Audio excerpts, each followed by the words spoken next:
今天接到了专案组的通知，明天要去接受约谈，要谈东平的黑社会到底是谁，保护伞又是谁？你媳妇儿帮人抢了矿，那案子是你办的，你跟你媳妇就是工具人，你俩加一起还人家保护伞呢。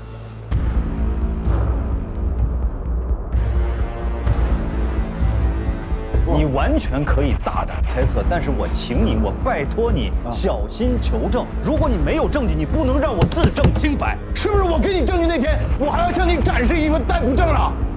你隐瞒什么呢？你估计什么呢？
儿子，问你个问题。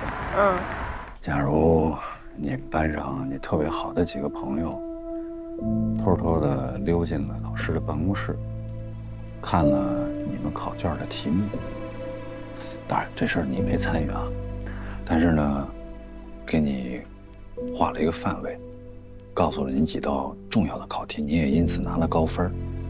那事后你知道了，你会告诉老师吗？ 那肯定告老师啊，这得告老师。那你因为这几道题拿了高分啊？那我又没看那卷子，我又没干别的坏事，那肯定告老师。那你就不怕你那朋友们觉得你是在背叛他们？我这是为了他们好。你和刘主任不就经常这么教育我吗？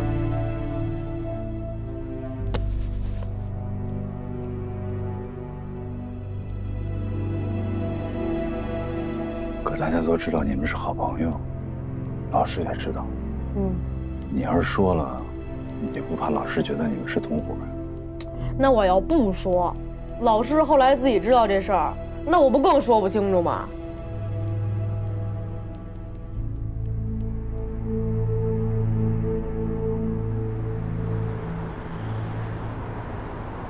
省委政法委派来的专案组，想必大家都已经知道了。 为什么来的，知道吗？就在这个会议室，就是我们这些人。3年来，我们开了无数次的会，为了万海案，这才刚判，省里就来人了。先是查出张文静案不成立，接着万海案又出了问题。每次开会问你们啊，都说没问题。 那没问题，现在怎么出了这么大的问题？后边会不会还有问题？还有什么问题？那诸位，你们谁能告诉我？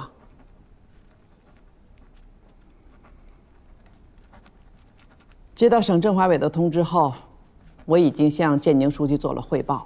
接下来可能会有一些同志要接受专案组的调查问话。我希望我们的同志要提高站位，敞开心扉，同时安排好本单位。 本系统的配合工作。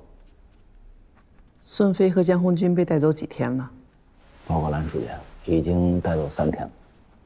我们这边已经安排市级政治部主任去分局临时主持工作。3天了，那应该被砸实了。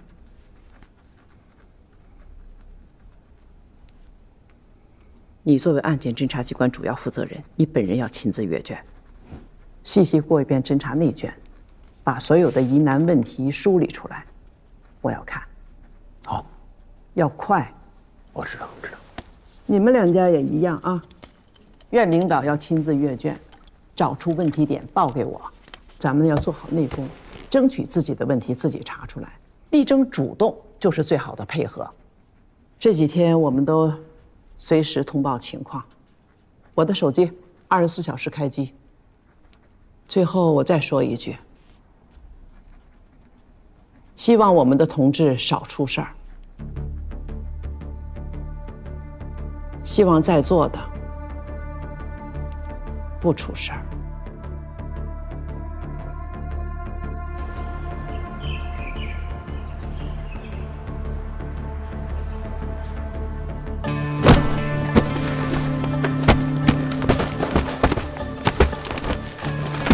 各位，这次宣通量比较大，咱们时间也忍不住，抓紧开始吧。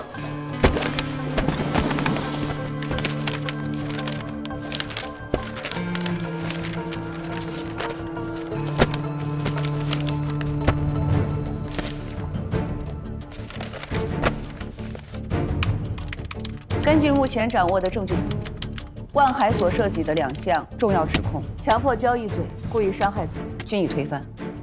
基本已经确认，万海黑社会性质组织案为错案，516矿山事故是基于此案后续的一起恶性案件，还在调查。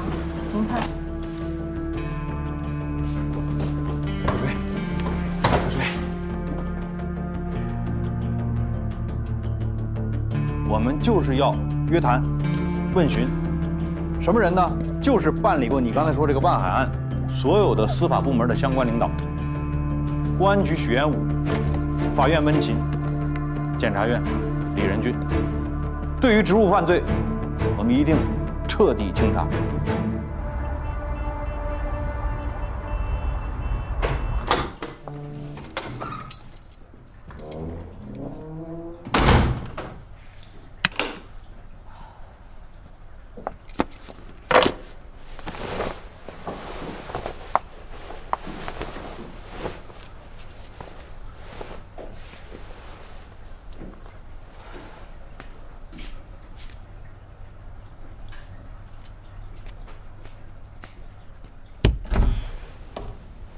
怎么还不睡啊？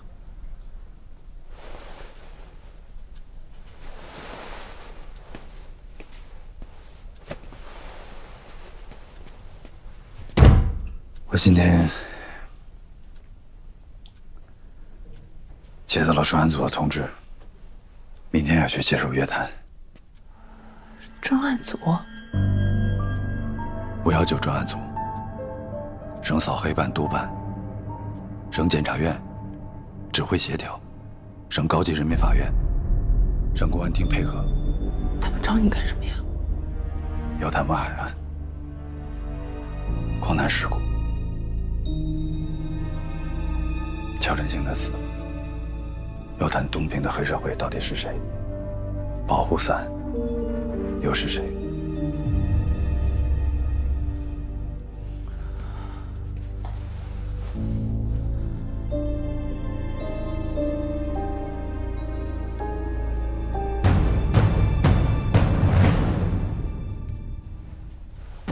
老婆，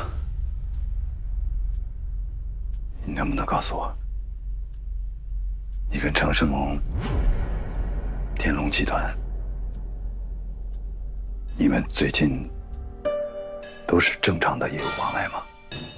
洪家村地块的土地征用权我们已经申请提交了，因为之后我们是想在那儿修建一个电池厂的，所以我只要洪家村，合作我不干，要么就全卖。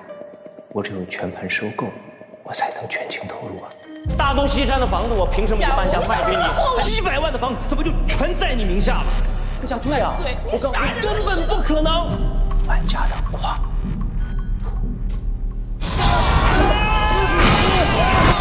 算是我给你们送份大礼。你们现在在政商合作，你拿了这套房子就会授人以柄，甚至有可能会职务犯罪。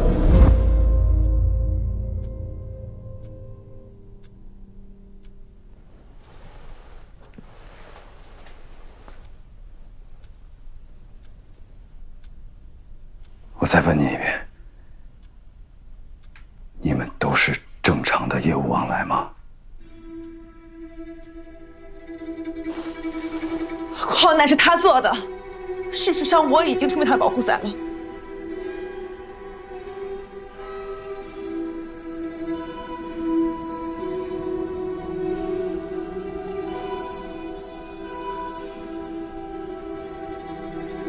那个龙哥不是想要进军新能源领域吗？就凭着子健和嫂子这层关系，帮他省了多少事儿？嫂子把他和万川矿业这么一连线，龙哥新能源的第一步就算走稳了。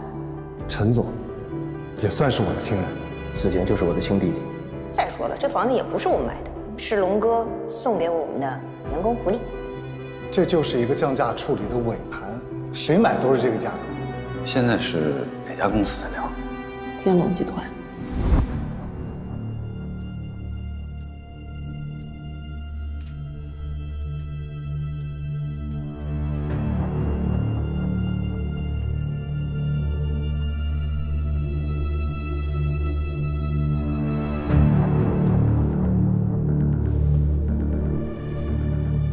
你跟天龙集团的人有来往吗？天龙集团有啊，那不法务总监程子健吗？那不是你妹夫吗？关键几个节点上只有人证没有物证啊！万海案，证据链闭合没有问题，依然可以起诉。我去税务查天龙集团资料的时候，听说乔主任也去查。我会反映你随意撤换检察官，我还会告你渎职。我老婆柳云是开发区副主任，帮助陈胜龙收购万川矿业，万海案又是我主抓的，我像不像是天龙集团的保护伞？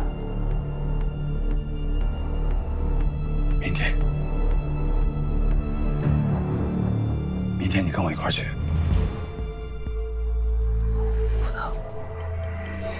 我不能去，我说不清楚啊，任俊，你可千万不能说呀！我在努力想办法跟他们撇清关系，我在努力想办法去弥补。你相信我，你给我点时间。任俊，只要一查我这辈子我就完了。这个家怎么办？孩子怎么办呀？琪琪还小。这个家不能散呀！任俊，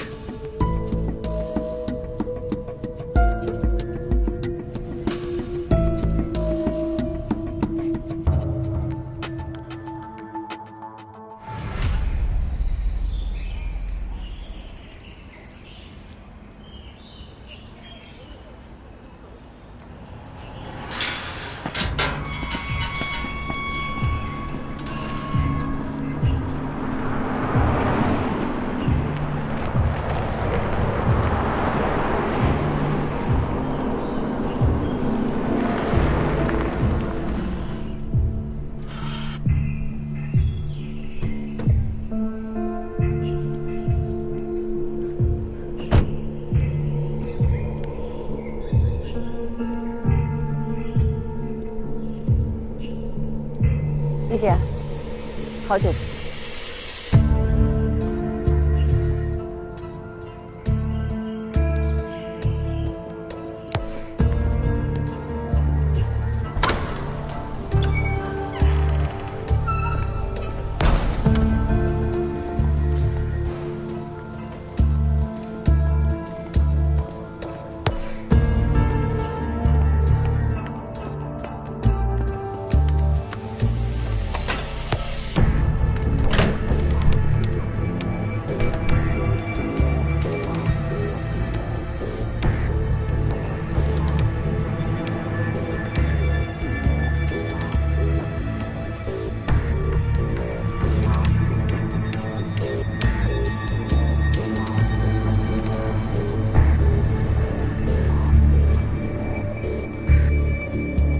李姐您好，我们是519专案组，今天请您来是想对万海黑社会性质组织案向您了解核实一些情况。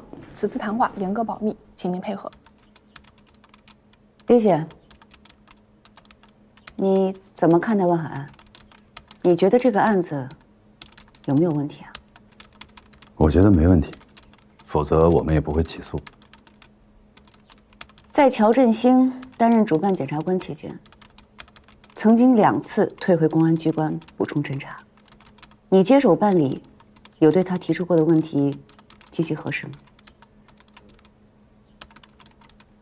在他办案期间，我们曾经多次讨论过。我觉得是他的办案思路有问题，所以你撤换了他。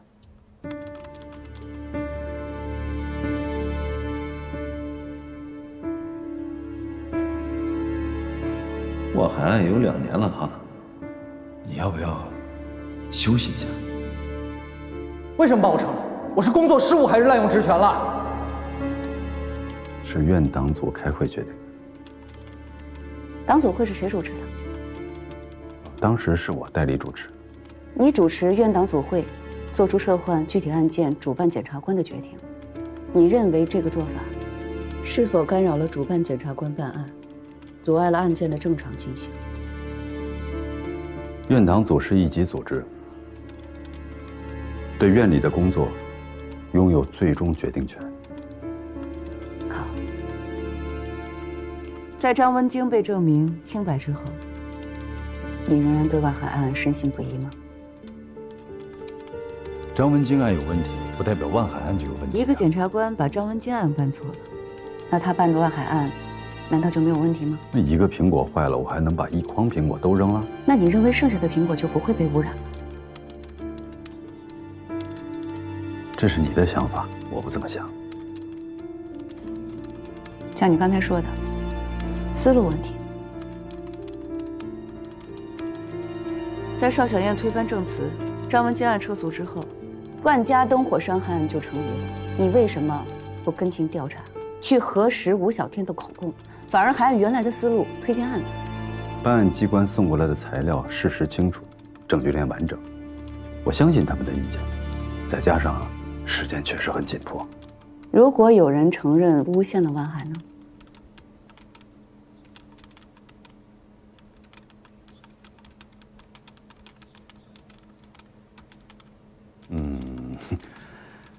那就是吴小天翻供了呗。对，吴小天确实翻供。你还觉得万海案是个铁案吗？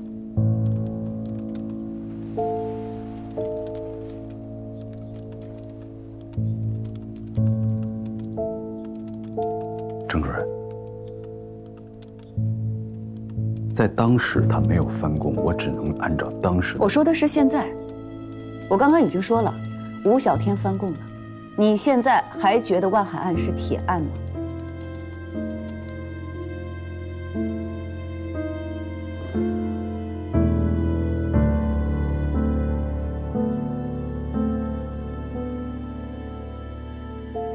确实，我承认，我是过于相信侦查机关送过来的证据。就像我说的，时间紧迫，在过程当中难免会有一些不周全。只是这些吗？也是那个时候一心急于推进，那么推进的思路也会有一些问题。除了这些，还有没有更深层的因素？郑主任，我不太明白你说这个更深层是指什么？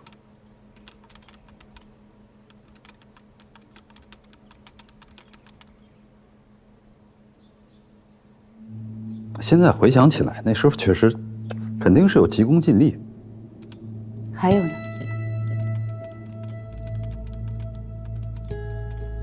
还有呢？郑主任，你其实就是想说我有渎职，有职务犯罪，又故意把这个案子办错，是说？那有没有这种可能性呢？那话既然都说到这份上了，那就干脆一点吧。接下来的话你就别问了。洪亮，来吧，该你了。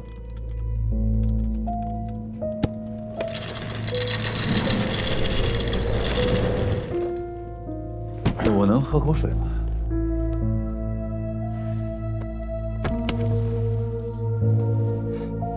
有劳了。我们之前啊，我跟李姐私下沟通过一次，就是在谢鸿飞被咱们指导组调查期间，他是觉得说整个这个办案一下子把人都抄走了之后，他们都没有办案人了。那说在这么短的一个时间段之后呢，你就接领了办案人这个任务，这程序上有没有毛病啊？蓝书记提的，政法碰头会上决定的，我也不知道这个程序上算不算有毛病。之前老谢当办案人的时候，你们把律师张文京定为说黑社会组织的这个骨干成员，这是侦查机关的决定呢，还是说你们检察机关决定的？啊，检察机关。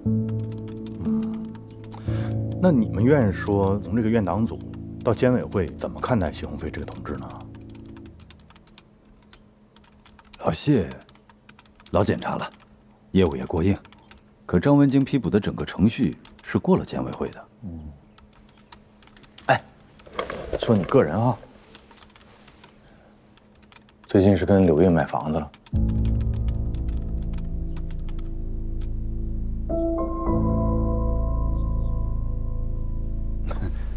你们这个材料掌握的很全面啊。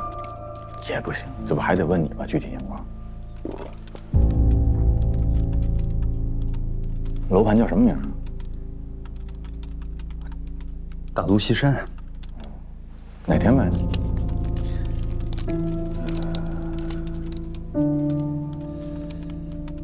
就是4月中旬吧。中是15号前后吧。万海案宣判是4月2号。2号，这个楼盘开发商是哪儿的呀？天龙集团。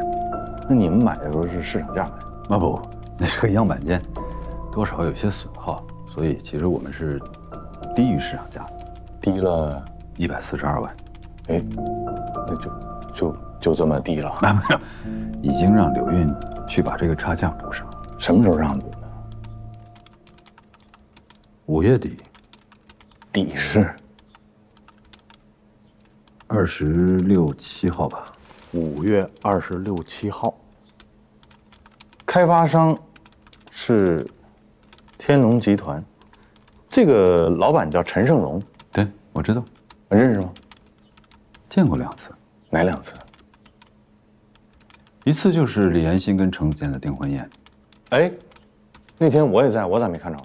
你不是要着急开会先走了吗？他后来来的。他来干啥？送红包。多少钱？没数，但肯定比你给的要厚。你第2次见陈胜荣是什么时候啊？第2次就是万海宣判结束之后，正好赶上我过生日，就想家里人小范围聚一下，然后就让柳运约了个餐厅。那天正好陈胜荣也在，就过来敬了杯酒。什么叫正好陈胜荣也在呢？那个餐厅是在天龙集团。你刚才说谁订的？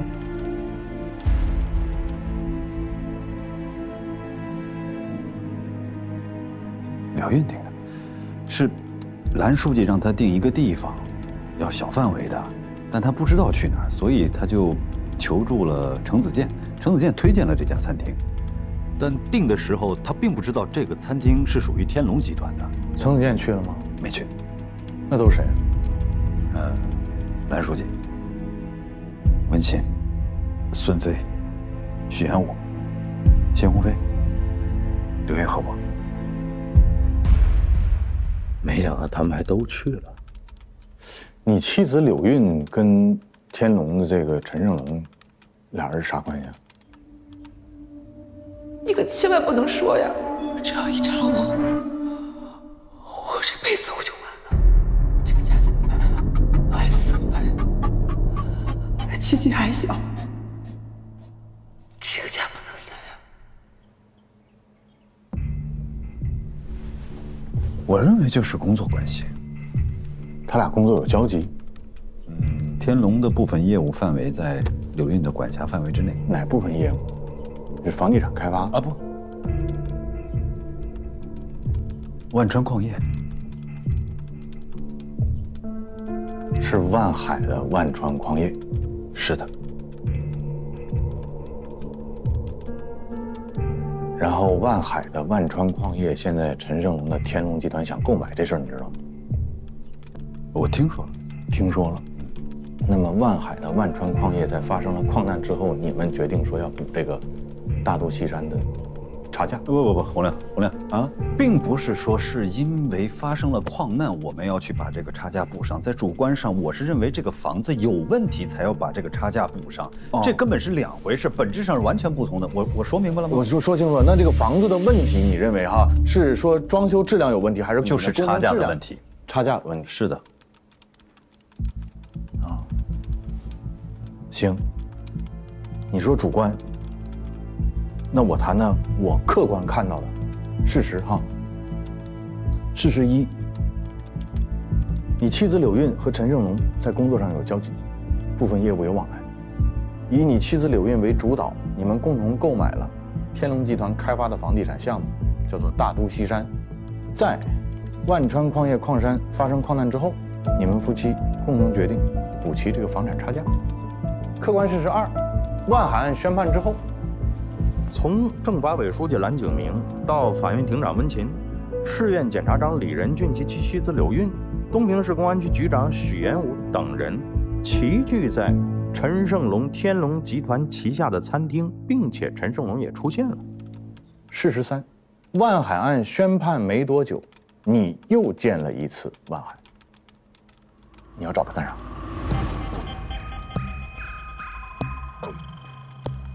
咱再说回来，谢鸿飞检察官，人家也算是苦口婆心了吧，跟我讲法律、讲公平、讲正义。我想讲的是啥呀？后来搞明白了，交换吗？只要我认罪伏法，他就能帮我立功减刑，互惠互利呀。违法。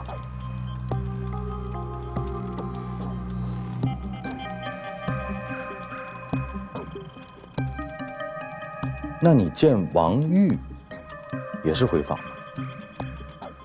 这事儿你一个人干不了，系统里有人帮你，中间有人牵线，有人出钱，有人出力。你要等我们查出来，可就不是坐在这儿像这样聊天了。有证据你就留我在这儿，没准我走了啊。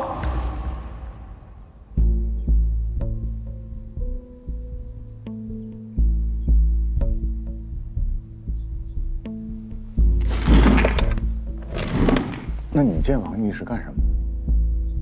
哎，是不是有这种可能啊？就是说，万海案宣判之后，你觉得心里边也不那么踏实，你觉得这个办成了的铁案也没那么铁，你想再重新调查一遍，重新复盘一下，是这意思吗？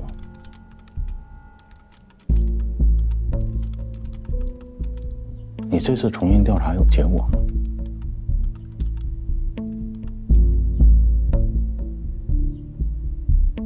还是没结果呢？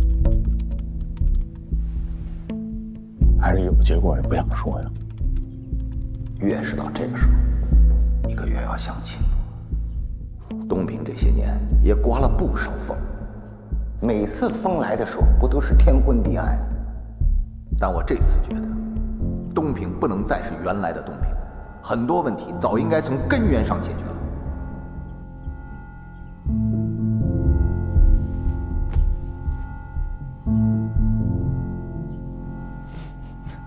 洪亮，你是说这么一大圈，其实就是想说我是保护伞。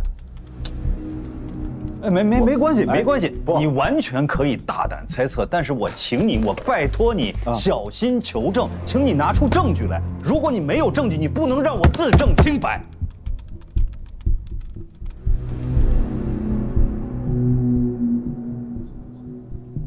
李仁俊，你不老实啊！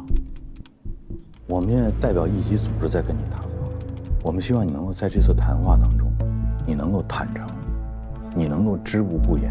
我们希望你能够珍惜这次谈话机会，不是说让你现在跟我要证据，是不是？我给你证据那天，我还要向你展示一份逮捕证啊！你希望自己处于一个什么阶段？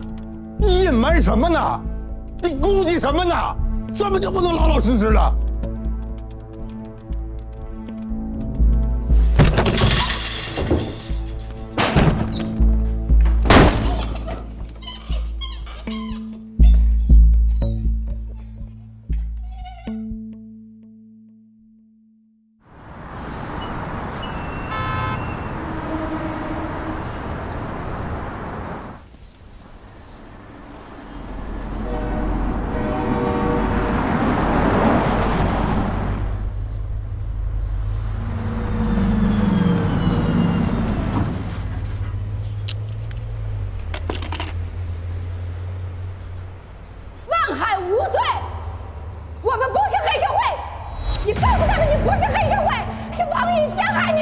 第一个举报万海是黑社会的是你，万海被宣判之后，获利最大的还是你。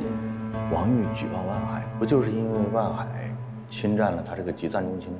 那侵占当时他怎么不说呢？他完了还给人家万海跑那儿打工去了，伤害案完了，该抓的该判的，半年了他才拿这个事儿说事儿，也是他在等什么呢？这个陈胜荣陈总，是不是想要过他这个集散中心啊？我跟老谢确实挺熟的，在万海案期间呢，我们两个确实有彼此相互照应了一下，所以万川矿业电池厂是我们新能源的整体规划，吃下万川矿业是我们的整体布局。这是一个农夫与蛇的故事，我是被咬了一口，但是毒性不大，我能挺住。陈胜荣利用司法手段把对手彻底扳倒了。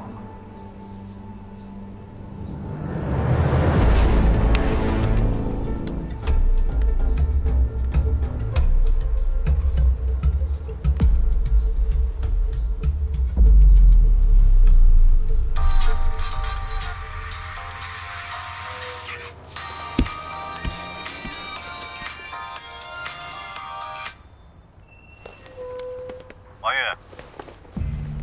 谁呀？李仁俊，你在哪儿呢？我在哪儿呢？跟你有啥关系？我知道你在集散中心呢，我在你楼下，下来聊聊吧。没时间跟你聊，忙着呢。机会我给你了啊！你要不在这儿聊，就只能请你去检察院聊了。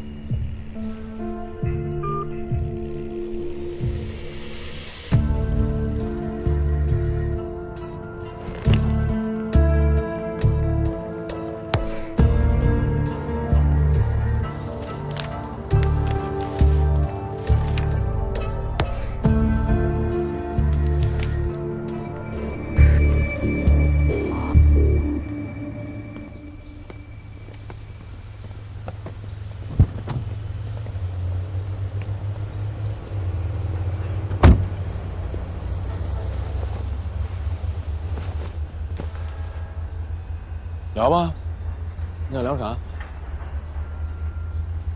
知道我从哪儿来吗？专案组。啥意思知道吗？省里下来的专案组，专门调查万海案还有矿难的。我来就是想给你一个机会，给你个自首的机会。当然，你要是愿意的话，我可以陪你一起去，把事情说清楚。说清楚啥呀？说清楚。说清楚你是陈胜荣的枪，天龙集团处心积虑的要拿万海的矿，说你是诬告他的那个人，说你为了拿万海的集散中心你是人证，就说这些。你港片看多了，我还有污点证呢，我啥人证啊？你说我是枪，我要是陈荣的枪，你有证据吗？你说陈胜荣处心积虑要让矿，你有证据吗？王玉，我都能查清楚，你觉着专案组查不清楚？我警告你，不要心存侥幸，也不要抱任何幻想，明白吗？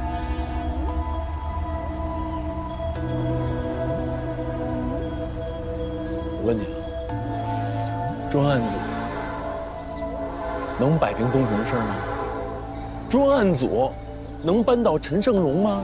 勾结官员构陷万海，制造人命矿难，把东平司法系统当作扳倒对手的工具。我告诉你，王宇，参与这件事情的人一个都别想跑。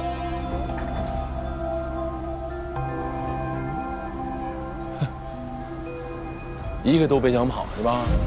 行，一个都别跑。你跑得了吗？你媳妇儿跑得了吗？你媳妇儿帮人抢矿来的，那案子是你打的，你跟你媳妇儿就是他妈工具人，你俩还人保护伞呢，跟我这嘚嘚啥呀？跟我这嘚嘚，你从哪儿来？你是不是从专案组来？这点事儿你专案组说了吗？没说吧？没说，你跑这吓我干啥呀？你吓我？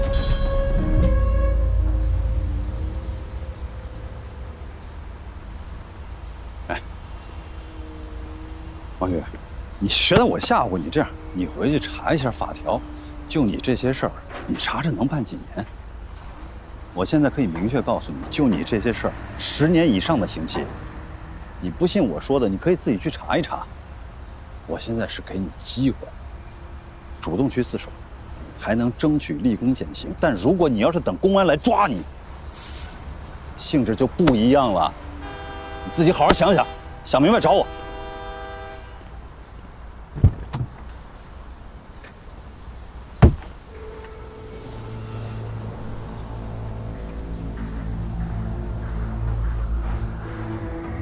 上车呀，走啊！我打牌多少年了，炸谁呢？我算是看明白了。哎，你是不是怕呀？我去自首，我说啥呀？啊？我说你媳妇儿是被陈荣逼的，我是陈小龙的枪，我诬告万海，你办这案子一点毛病没有。你想洗清你自己是吗？我说你们当官咋都这样呢？啊，好事全都要，碰见事就跑，你是人吗你？你今天有证据你就抓我，没证据你滚蛋。还有你自己的事儿，你想清楚你能判几年？我判10年，吓唬谁呢？你吓！刚才给你打那是我电话，想明白了找我，我拉黑你。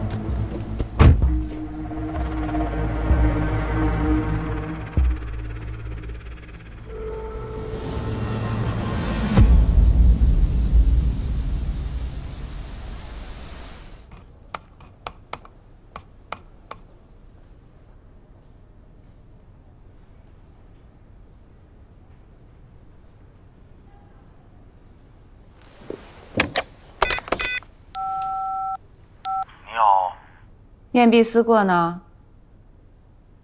你也知道今天自己表现不好啊，怎么问着问着还能急眼呢？这是一个老警察干警应有的风范吗？都是套路，我故意的留的破绽，但是说我也确实应该向亚平组长继续深入。哎，行了行了，你过来，有东西给你看。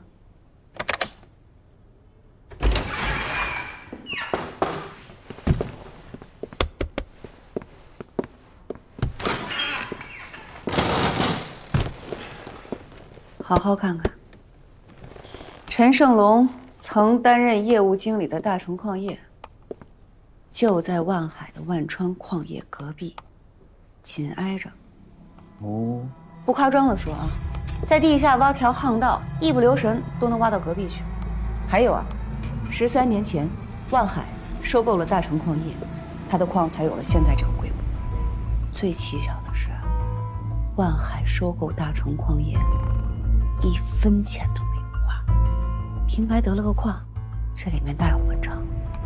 啊，当时这个矿主叫于天成。对，他转让了矿之后就离开东平做生意了。就在这期间，陈胜龙成立了天龙集团。好好看看日期，协议签署日期。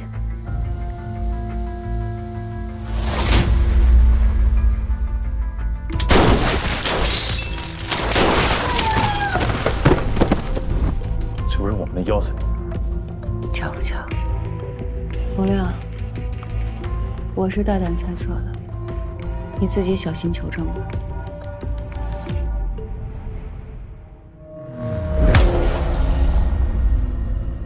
专案组那边呢，我已经摸到底了，阵仗大，动作吧。蒋红军撤回以后呢，就没抓啥人了。我的意思是，都别紧张啊，各自守好各自这摊儿，是吧？再见。你说说。我最近呢是准备把公司的账户和在座几位的个人账户都过一遍。我想把那些不干净的记录都抹掉。哎，王总，之后专案组肯定会找你谈话，但是我以一个专业人士的身份向你保证，做得很干净，根本查不着。万海翻不了。王总，你这按我们之前套的词儿说，没问题。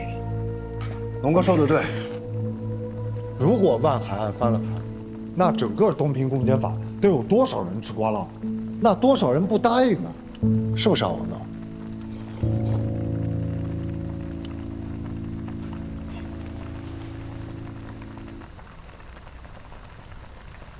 王总，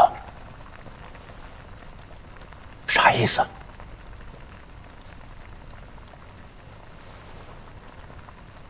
你们把这事儿说的这么轻松吗？专案组，孙吉抓进去了，你们能保着咱们安全吗？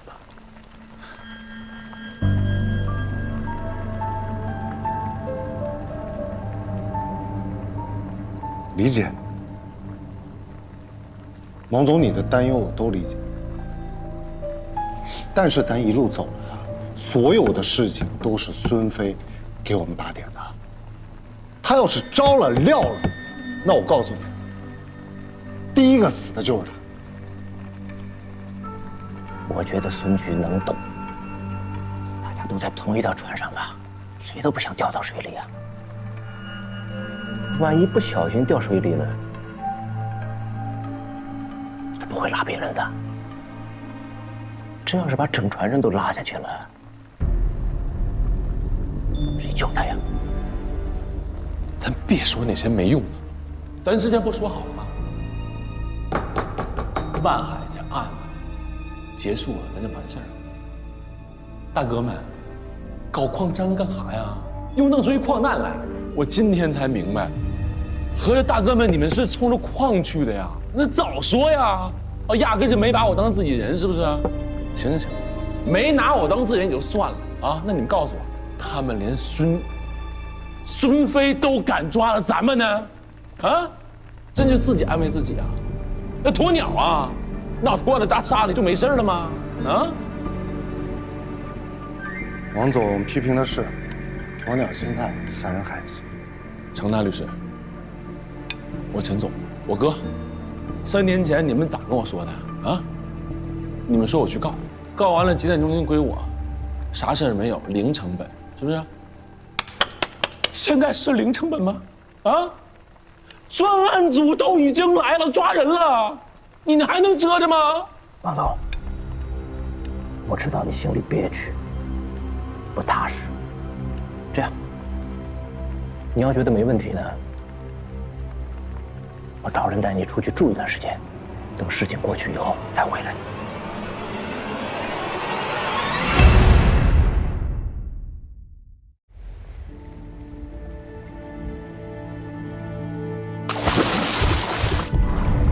你们公安局对乔振兴这个案子已经定性为自杀，您还要再次研究这个轨迹图，您的目的和意图是什么呢？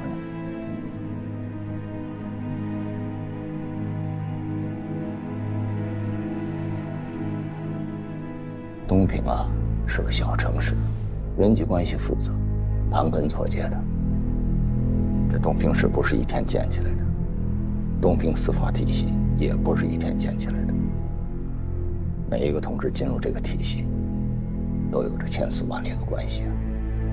东平市面上的所有的案子，一桩桩一件件都那么清白，恐怕也不可能。但是有一点我可以保证你，我们没有诚心或故意的做错任何一桩案件，这一点我用人格保证。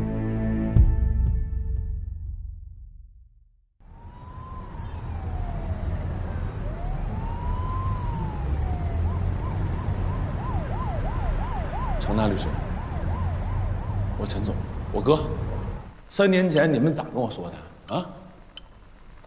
你们说我去告，告完了集散中心归我，啥事儿没有，零成本，是不是？现在是零成本吗？啊？专案组都已经来了，抓人了，你还能遮着吗？孙飞抓了吧？啊？江红军抓了吧？李仁俊被叫去谈话了，知道不？还不知道呢哈！我告诉你们，李仁俊叫你谈话了，下一个是谁？是谁？老谢呀，姓谢的要进去了呢！你们咋？大哥，你不有本事吗？你不说你通天吗？你倒是通个天给我看看呀！你告诉我，专案组啥时候走？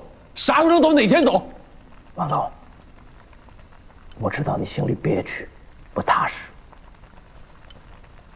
这样，你要觉得没问题呢，我找人带你出去住一段时间，等事情过去以后再回来，可以吗？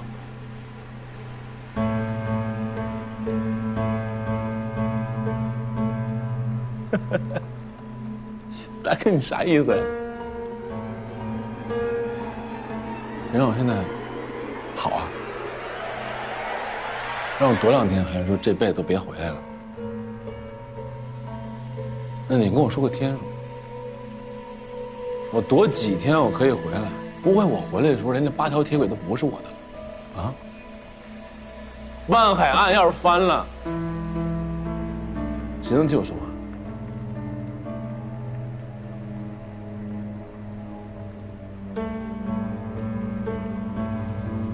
那我今天把话撂下，陈总，我哪也不走，我就搁这儿待着。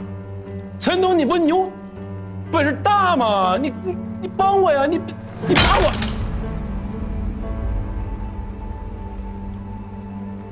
王总，你逼我呢？我说了，咱们是一条船上的人呢，在一块想办法呢。算什么德行啊，这是！我散德行。陈正龙，我今天就散德行给你看看了。望海，我告诉他，伪证我做的，那铁轨是我想要的，是吧？行，我真要进去了，我告诉你们，我把你们全撂了。我就说你们是背后的主使，现在一脚把我蹬河里去，你们船这往前开啊！我的！哎，熊哥，干啥你？半天他妈没他妈搭理你就完事儿了。怎么的？我有情人，我不能说一下吗？我不告诉你他妈没事儿吗？不是他妈想办法吗？哎，熊哥，冷静点，冷静点。他妈想死啊你！坐。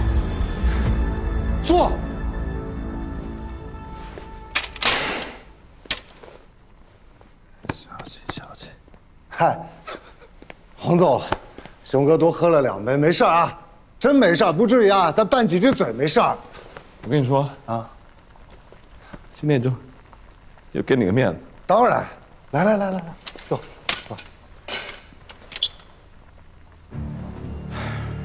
王总，我呢向你保证，只要咱几个一条心，没有人会把另一个人踢下这条船。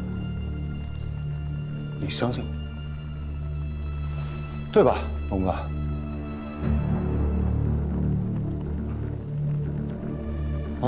王总，咱接着喝，行吗？来，我敬你一杯。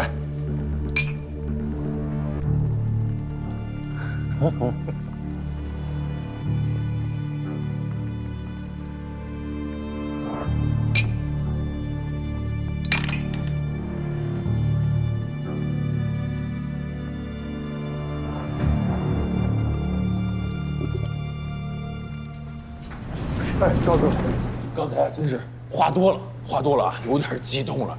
一会儿上去，你帮我跟大哥说一声，没别的意思，就是最近压力太大了，你有点扛不动了。明白，完全的明白。是，但是哥，我跟你说，哎，你把心放肚子里啊，大哥绝对不会怪你的。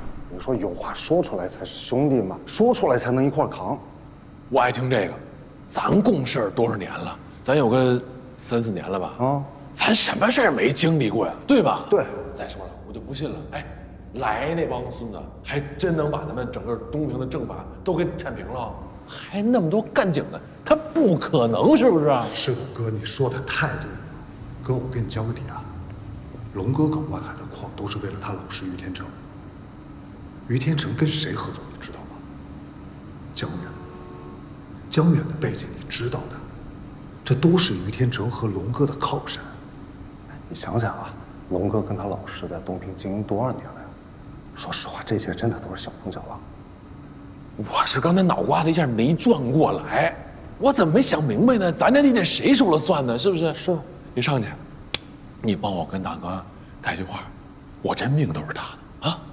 哎呦，哥你真是，弟弟，走了啊！走了。行，把话帮我带到了啊！没问题，一定得到啊！走了啊！哪天约啊！拜拜，走了。好嘞，哎，赶紧走。哎，回头见，很快见。快点开。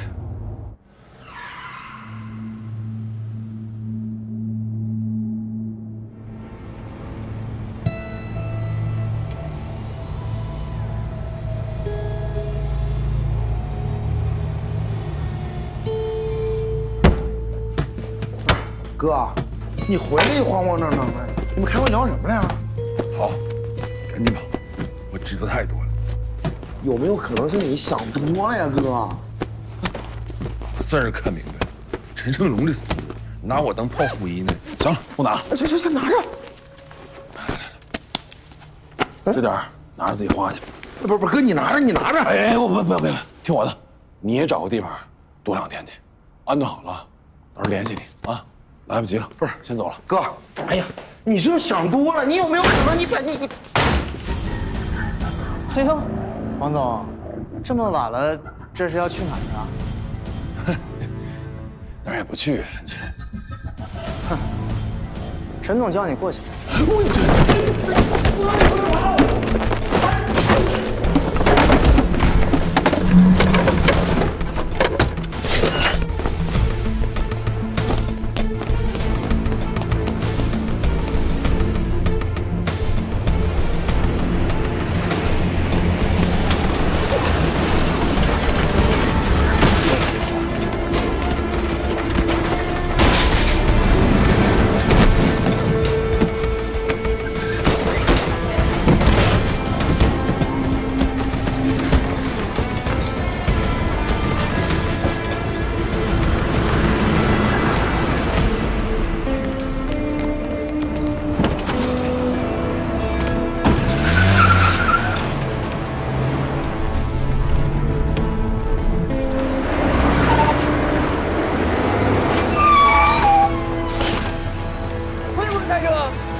下来吧。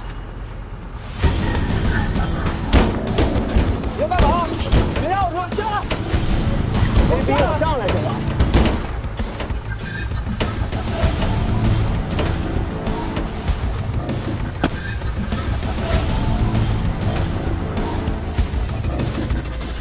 老岳。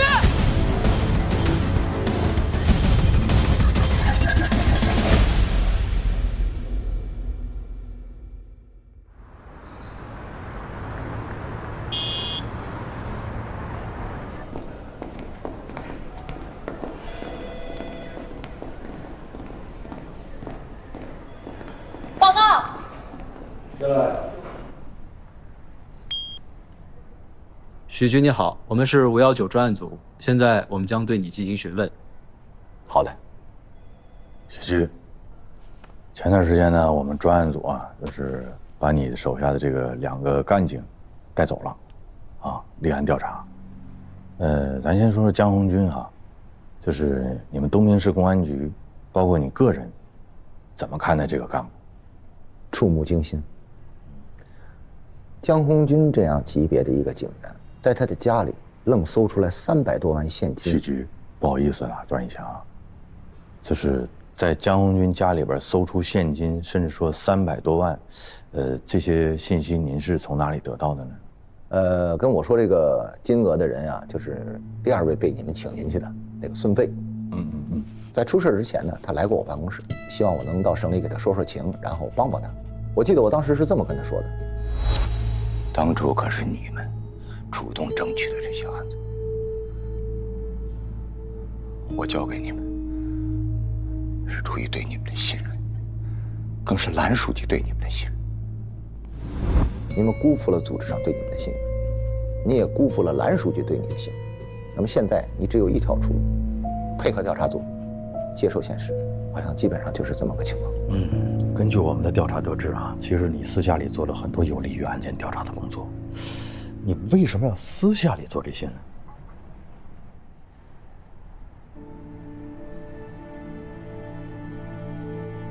这么说吧，在公安机关工作这么多年，有些案子的办理是具有高度的保密性的，牵一发而动全局。私下里做一些调查，是为了不影响案件侦破的大方向。那么在您的治下，江红军这样一个级别并不高的一个警员，直接受贿，现在已经查明了是323万。孙飞又出现各种各样的问题，那么您作为东平市公安局局长，您觉得自己应该承担一个什么样的责任？洪亮，我可以掏心窝子的跟你说，做过我们这个工作的都知道，什么最重要，那就是业务，也就是破案能力、破案率。上级领导的压力，追着破案，底下又有家属在闹，我不能够面面俱到，我得抓大放小。你应该理解，孙飞他是半路转调到公安系统的，所以他接受我党和政法系统的教育不足，在诱惑面前没能守住底线。但是孙飞他们出了问题，也是他们个人的问题，是小概率事件，不代表东平整个公安系统的形象。你要是说我有责任，我承认我有一定的领导视察责任。好的，我了解。我还有一个问题啊，徐局说，就是大概是在今年的3月10号前后，您向别人展示了一份乔振兴死亡当天的行动轨迹，你这是出于一个什么样的考虑和目的呢？你先坐会儿啊，我去个厕所啊。你看看这份文件。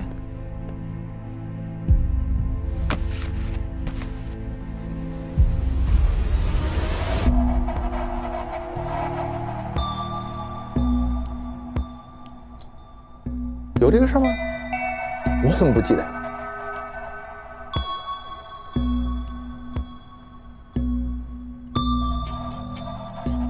我想想啊，我好像记起一件事情，那天是秦风找我来谈别的事儿，我记得当时这份材料我就放在桌子上了，会不会这个臭小子偷看了以后把它泄露出去？对不起，许局，我打断一下啊，就是我的点呢不是这个，我疑问的点在于说，您展示的这一天之前，你们公安局对乔振兴这个案子已经定性为自杀，而且你们已经派专人到了死者家属周梅的面前，请他在确认书上签了字。那么说，你们东平市公安局已经对这个案子有了定性，有了结论，尘埃落定了，您还要再次研究这个轨迹图，您的目的和意图是什么呢？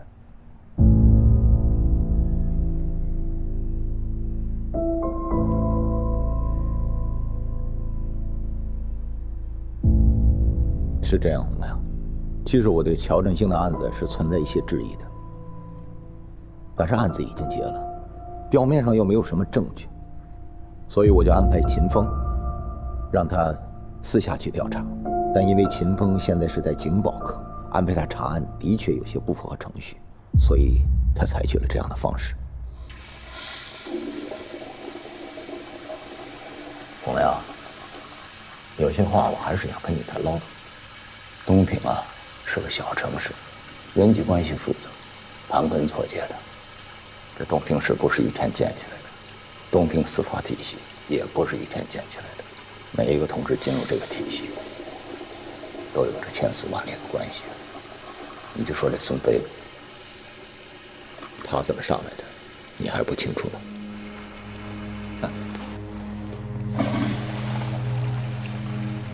一个同志进入这个体系，工作10年，有的工作20年，还有的像我一样，工作了30年，都快退休了。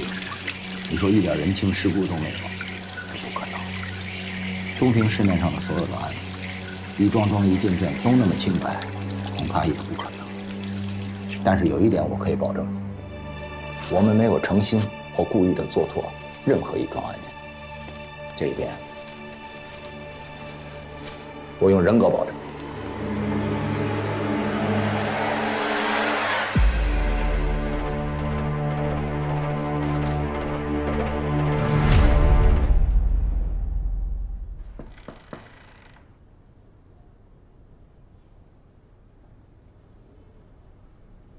郑主任，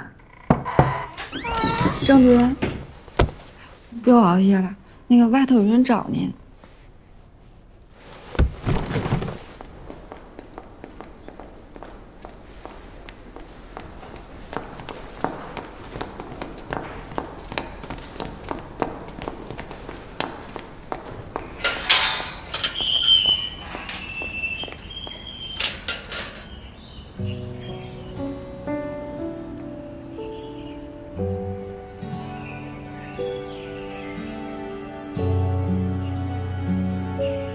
你追求公平正义的心还在，你也希望万海案翻案，请你继续相信司法，相信自己，相信律师是社会主义法治建设当中不可或缺的一部分。根据张文京提供的线索，我们已经坐实了张文京、陈有才、钱波、吴小天等万海案重要证人的证词。已经有确凿的证据指向王玉、程子健涉嫌诬告万海，暴力威胁、贿买他人作伪证，务必将其尽快缉拿归案。同志们，立刻行动！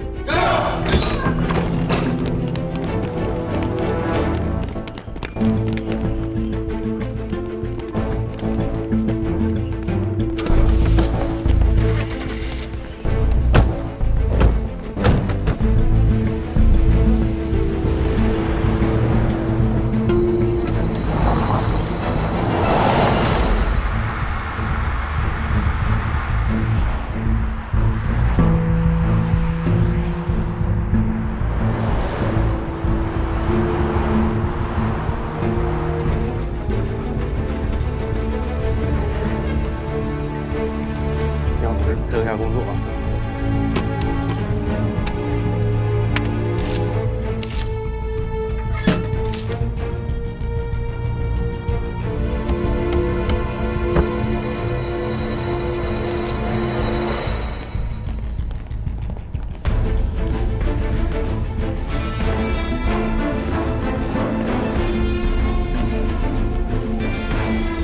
程子健，跟我们走一趟吧。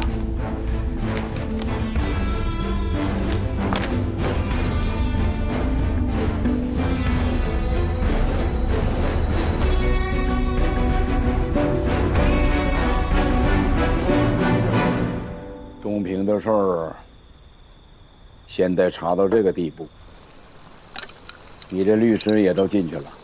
按照现在这个趋势，下一个该是谁，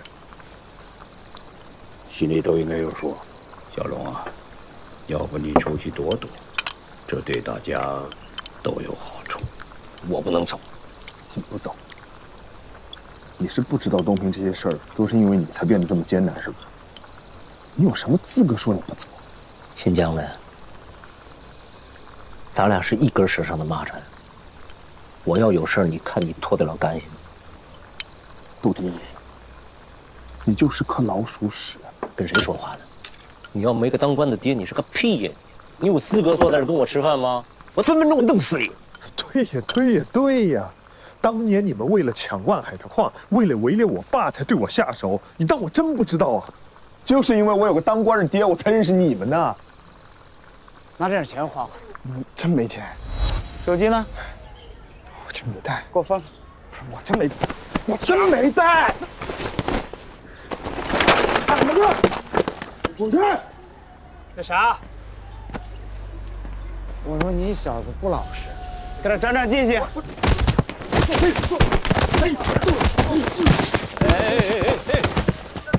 干啥呢？我欺负人呢？跟你没关系啊！赶紧的滚啊！让谁滚的啊？让谁滚的？我就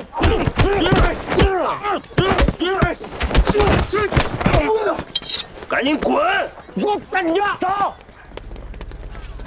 看啥看？走走走走走！赶紧回家。谢谢。哎呀，你叫啥呀？江南。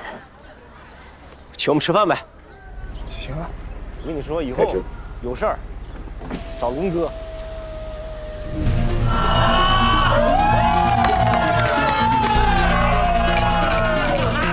谢谢。这样，18岁了，可以不停喝酒了。今晚不醉不归，不醉不归。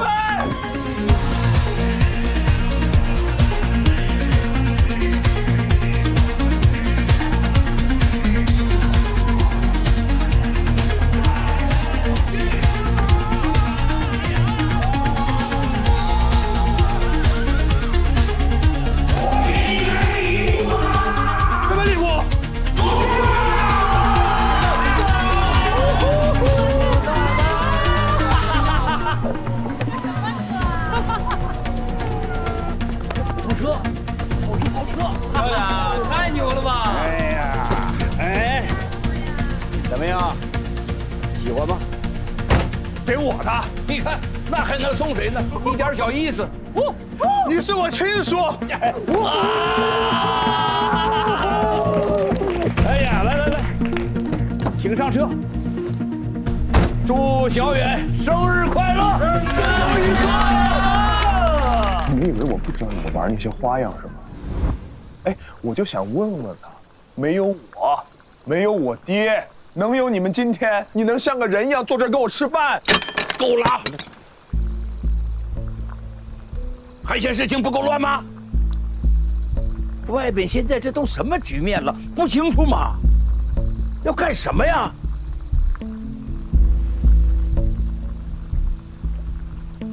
哎呀！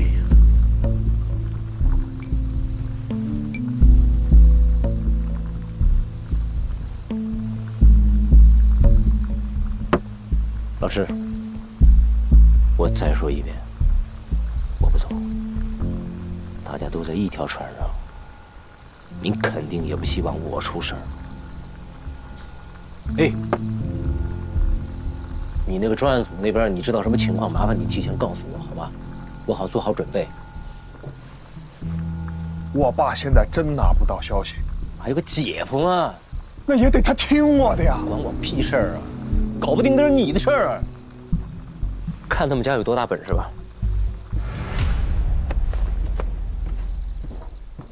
你真当专案组是我这开的？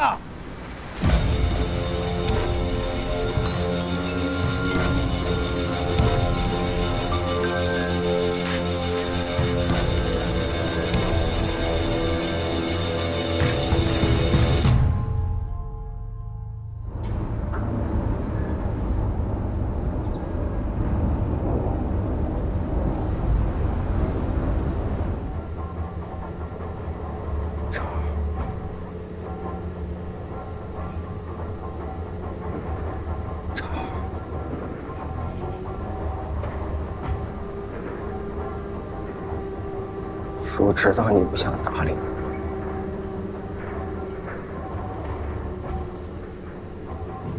我，孩子，咱是一家人。叔干这些事，真都为你好。我现在最后悔的，就是没把你交给郑亚平。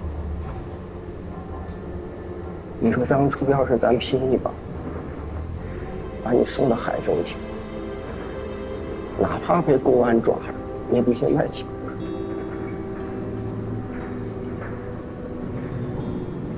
茶，叔对不起。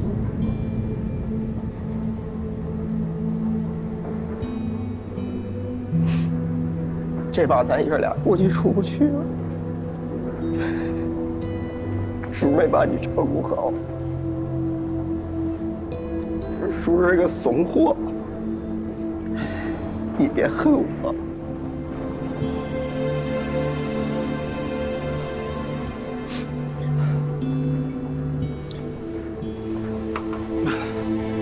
起来，孩子，起来。来。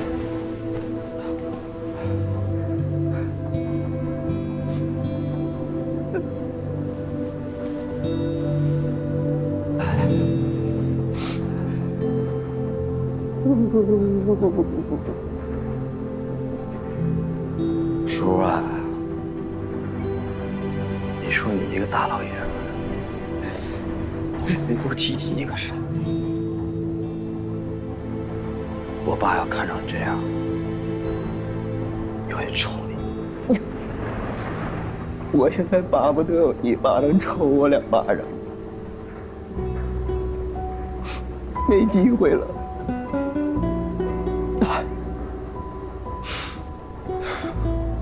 超儿，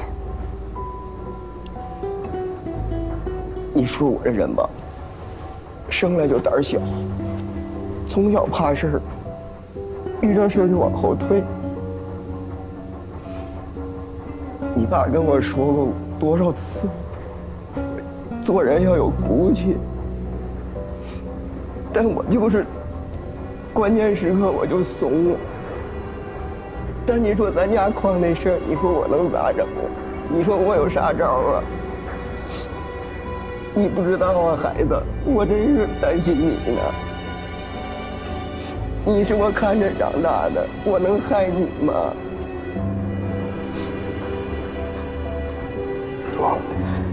说，听我说啊，听我说，我怪你了，都这节骨眼了，怪你有啥用？但是我刚才躺着就喝呢，你说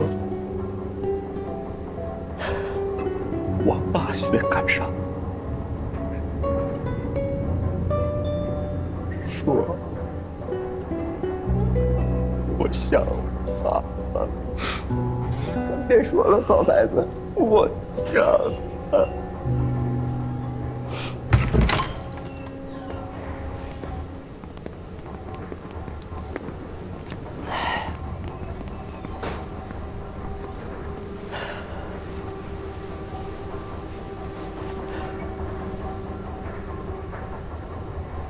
松开！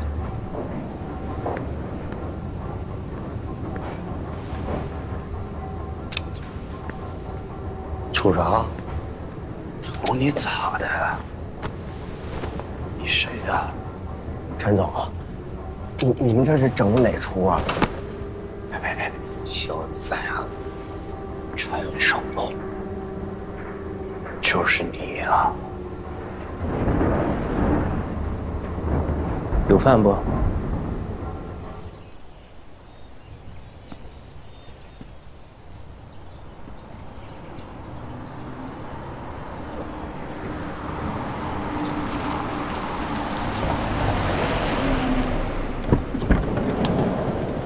郑主任，你好。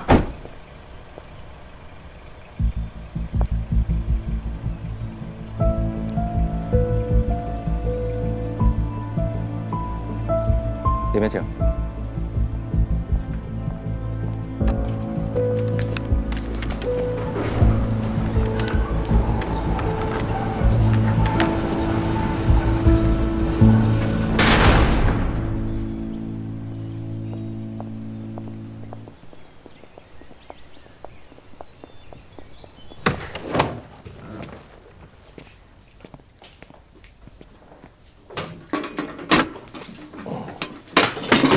谢谢。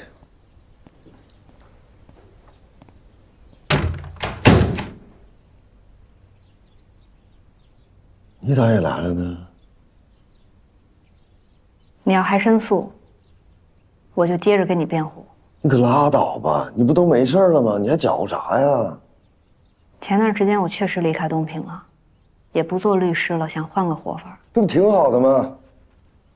后来郑主任找到我。我想了很多，还是决定回来。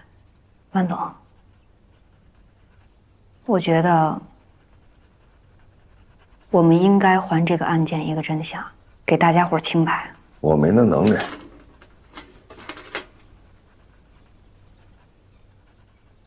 你认识陈胜龙吗？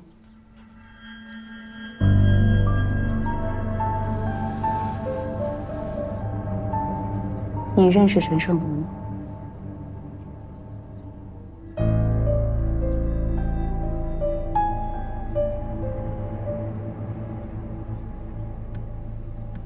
二位请放心啊，从现在开始，我保证你们吃好喝好，还得委屈你们再多待个几天。等风平浪静以后，大家都相安无事，再聊。不是陈总，你给我整懵了，我哥不都已经判了吗？这事儿都翻篇了，这咋？啥叫风平浪静啊？上头来了专案组，在查。只有你们待在这儿，你哥他才不上诉。我还是那句话啊，等事情过去以后，再谈。对，陈二龙，矿难的事儿是你干的吗？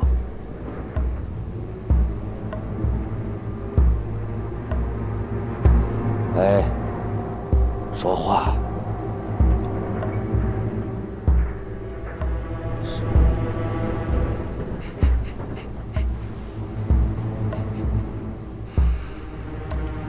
陈荣，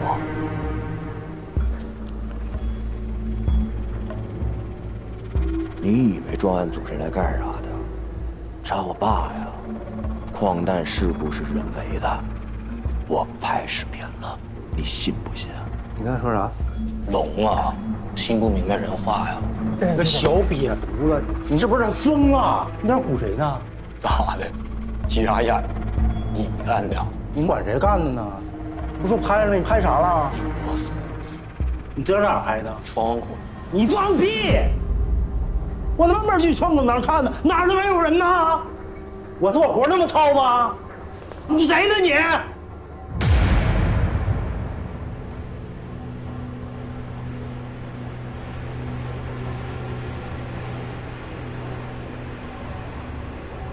你是矿难的杀人犯，你不是那个警察。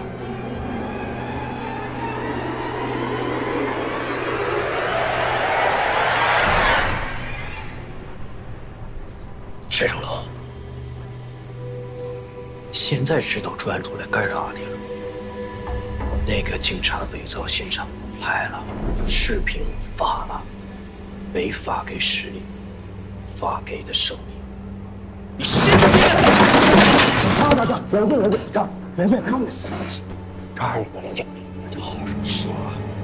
这时候了，怕他们干啥呀？别冲动啊！好好说，好好说。我敢保证，那个警察已经被抓了。陈成龙，你猜他招还是不招？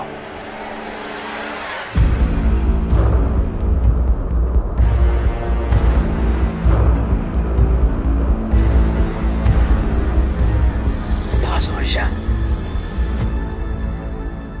那我们聊聊万川矿业的事儿。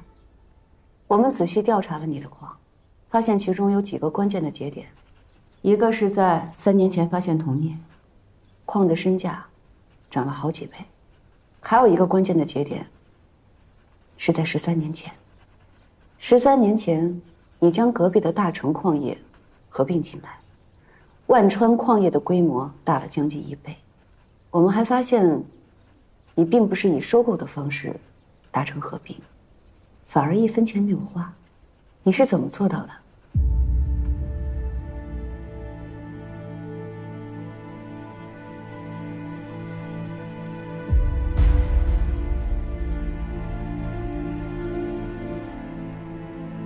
当时他们设备不行，再加上经营不善，所以就转给我了。据我们了解，铜镍是在原来的大成矿业发现的，对吧？领导，那矿洞底下纵横交错的，具体在哪儿发现的我也不清楚了，反正是我们家矿吧。好，还有一个问题，陈胜龙，他在13年前是大成矿业的业务经理，而且做得相当不错，在那儿待了好多年，这么多年你们就没有见过吗？你也说了，他就是个业务经理，他放不上桌面的玩意儿，我有必要认识他吗？他现在要收购你们家的矿，这个事情你不会不知晓吧？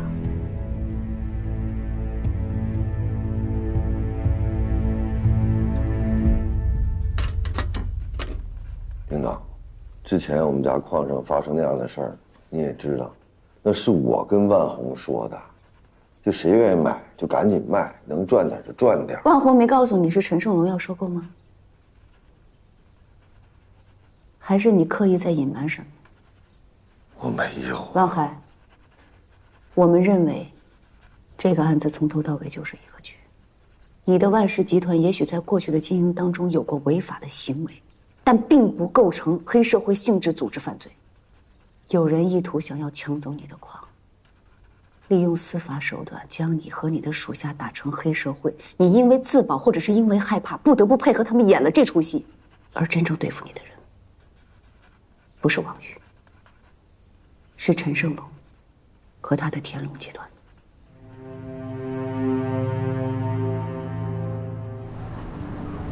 13年前，万川矿业帮是大成矿业。大成矿业是谁的呢？于天成。哎呀，这俩人为这沓资源争来争去，不是你打我，就是我打你，打打杀杀。终于于天成急眼了，让人拿着枪进去突突，死俩。你爸明达跳窗跑了。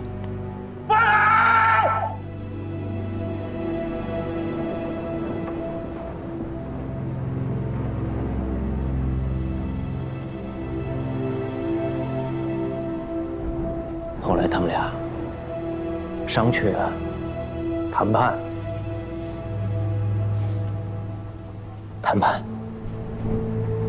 把大成矿业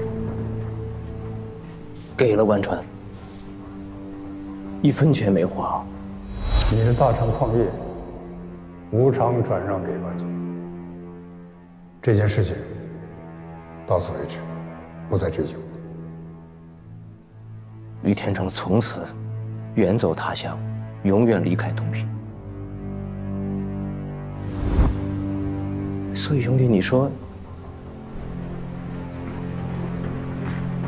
这矿挖了13年了，死俩人，这矿它就是你一家的吗？没别人的份儿吗？这就是你上次见到你哥，提到我，提到于天成，让他急眼的原因呗。别怨我，要怨就怨上一辈儿。所以我想，这次风浪过后，我们还是可以再合作的。合作你大爷！我爸是被你冤枉的。我爸不是黑社会，我叔不是黑社会，我也不是黑社会，最大的黑社会是你，陈胜龙。你们才是最大的黑社会。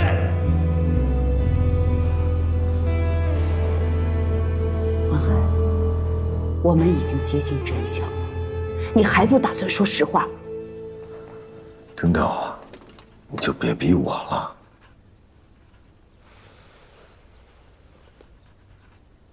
你并没有否定。万海，如果现在我们不联合起来查清案件，你们万家依然是有无宁日。下一个代价是什么？你很清楚。你以为我愿意这样吗？万海，你现在还在逃避什么？你要相信法律，相信司法正义，而不是江湖道义。江湖道义到现在为止给你什么了？你不是还坐在这儿吗？他们放过你了吗？放过你儿子了吗？行了呀。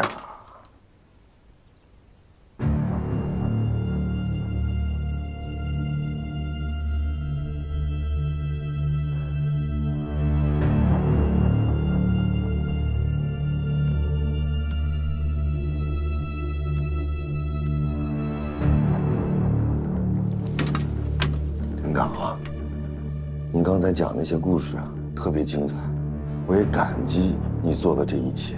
但是你该抓谁抓谁，你该查啥证据查啥证据，我在这里边我帮不上你啥忙。还有你别搅和了行吗？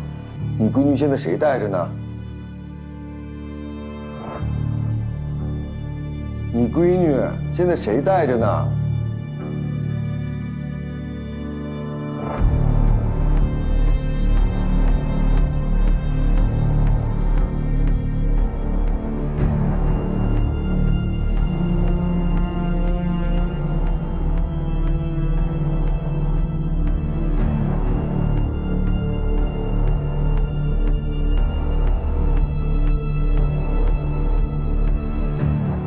我们会找到万超。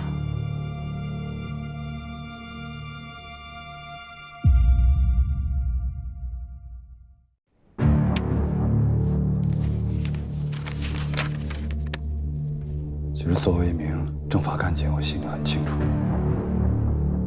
首先要做的就是诚实坦白。给你个自首的机会，我可以陪你一起去，把事情说清楚。我说你媳妇儿是被陈永龙逼的，我是去诬告的，你办的案子一点毛病都没有。如果连诚实和坦白都做不到，那法律的公平正义又从何说起呢？我们的检察工作要真正履行好监督职能，同时还要有刀刃向内的勇气。可是太难了，有几个人又能做到真正的诚实和坦白呢？我现在随便抓一个小孩过来，他都会觉得这事儿就是你干的。眼看事情败露了，你不得不杀他灭口。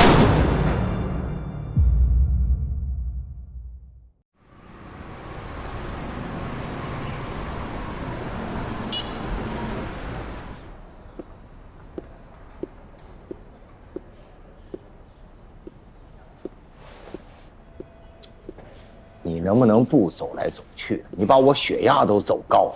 不是他们问东问西，我在这推三阻四，你真觉得对组织不忠诚、不老实，这样好吗？那他们问你什么了？你这么忐忑？他就问。行，你别说，你这说出来，我又变成打探案情了。我跟你说过，李健，这次这风不小啊。我劝你还是积极配合专案组的调查。以前有些时候是走形式，这次不一样了。人家这次是从根儿上跑啊。秦风向我汇报，洪亮在查131案。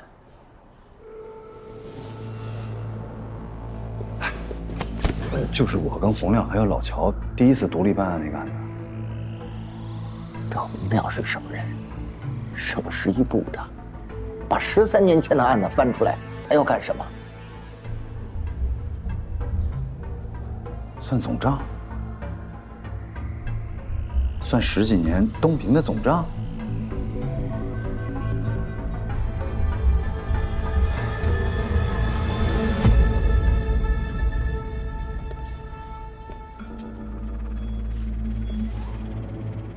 任军啊，官儿做得越大，责任越大，小心是对的。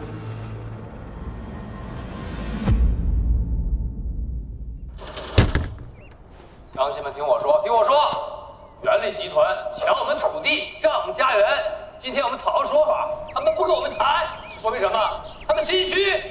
今天我们必须要个说法，还我们家园，还我们家园，还土地。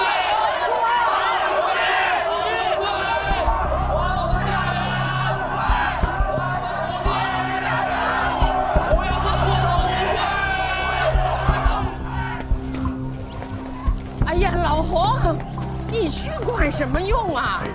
我只去看看。哎呀，你慢着点儿。哎呀，知道了。骑慢点儿。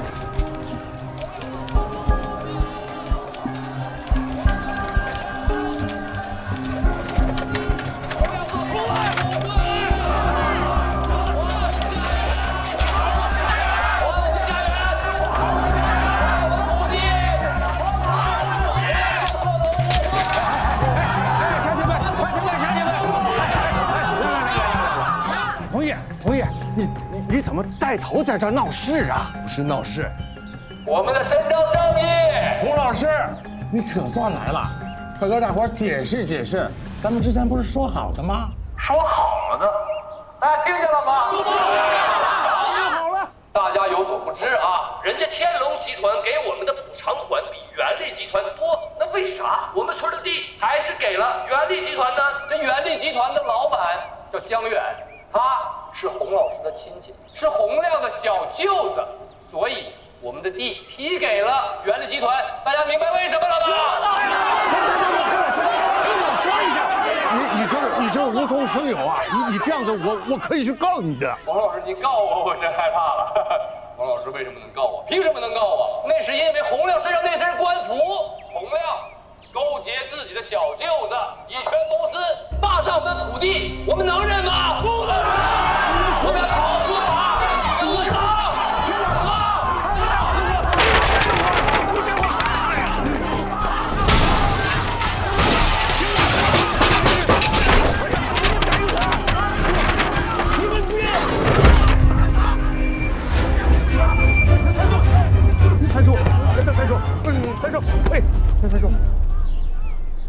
你说的那几个地儿，我们都去了，那个屁！你说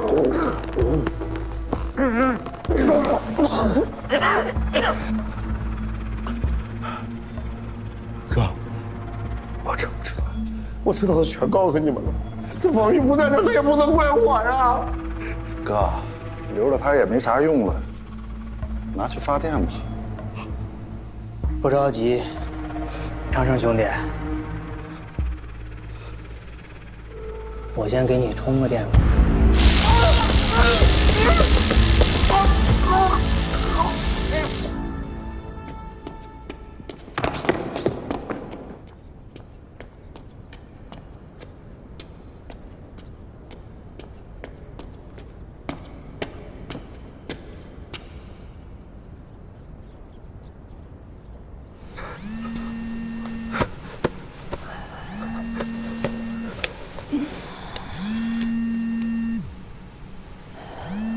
谁？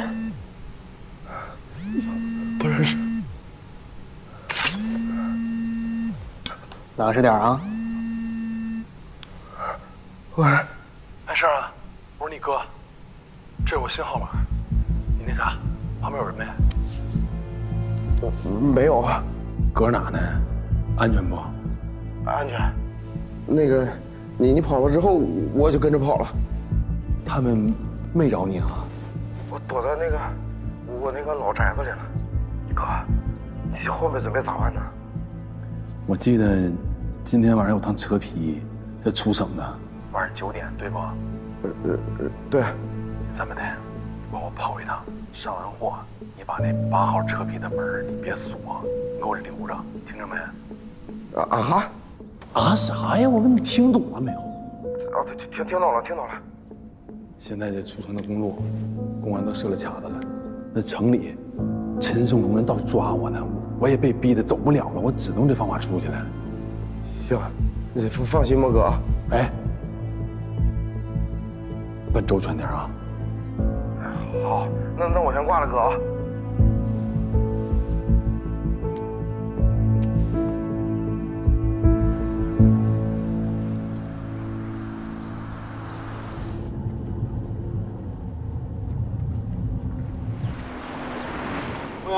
挪开，我得进去。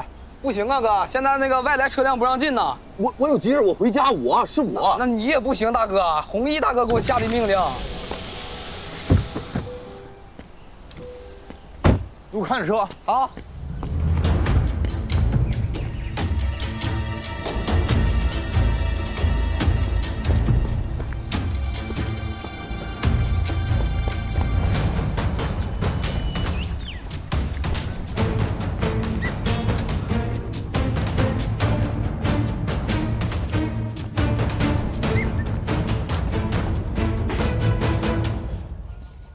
亮子回来了，哎，你回来了，哎呀，快赶紧你可算回来了！你看看你啥呀？你看看，快赶紧看看，把给气成这样，你看。你躺，你快。你回来干啥？你躺着，你躺着，你别动，别动。摔哪儿了吗？这没事。这帮那真不是个东西。你怎么就说不清楚话了呢？把我主任，你快跟他说说咋回事啊？咱洪家村这块地呀，是开发局管委会规划出来的这个工业用地，原理公司啊，也就是你小舅子江远那公司，要在这儿呢建一个新能源电池厂。弘毅呢，觉着补偿款给他少，他不同意啊。这前2天看你小舅子来看你父母，他就觉得什么呢？你小舅子跟你父亲为了这块地做了个扣，所以他现在啊一直在闹事儿。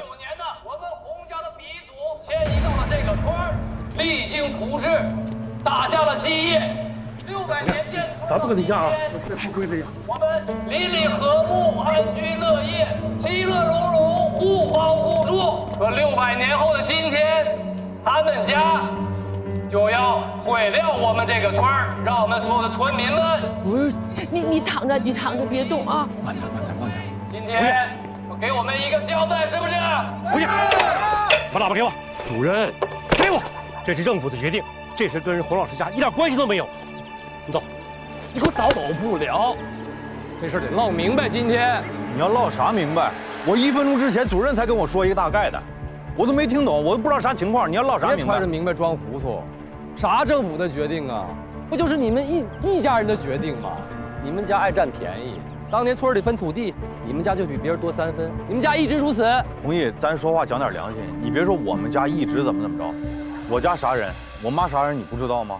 我爸是教咱们的老师，你老师啥样你不知道啊？不说我忘了，当年村里集资盖校舍，现在这个老校舍啊，成你们家仓房了，堆的全是你们家东西。那里头只有一样东西是我们家的，就是那个脱骨机。另外的都是洪老师的用过的教具啊。那洪老师说那是个老物件，得留下来，以后给学生们当展览用。那怎么能说是我们家东西呢？好，大娘，咱们说现在你小舅子拉了一车礼物给你们家送礼，不就是为了把村里的地卖了吗？你们收了多少回扣？自己心里没数吗？我小舅子来咱村是人家公事儿，人出差来了，顺便来看看我爸我妈，你看老人你空个爪子呀？他是为了看老人吗？没有征地的事他能来吗？洪亮，你结婚多少年了？甭说你小舅子，你媳妇儿回来过几次，你自己心里也清楚。你个臭小子，那是我们家事儿，用得着你在这胡咧咧？你走。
还有一车，一会儿都给他装3号车。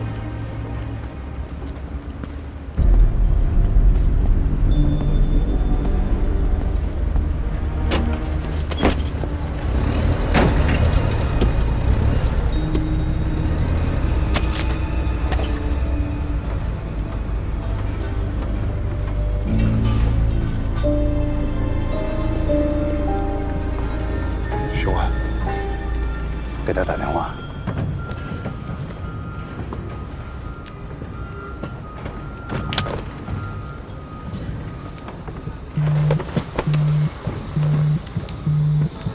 对不起，您拨打的用户暂时无法接通，请稍后再拨。走，大头，看着。徐虎老，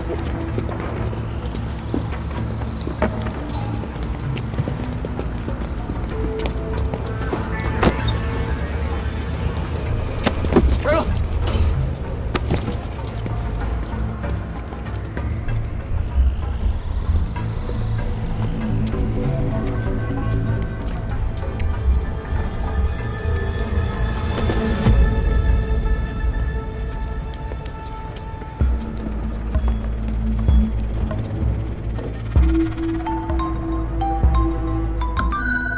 喂，李现，我是王宇，我现在自首还来得及吗？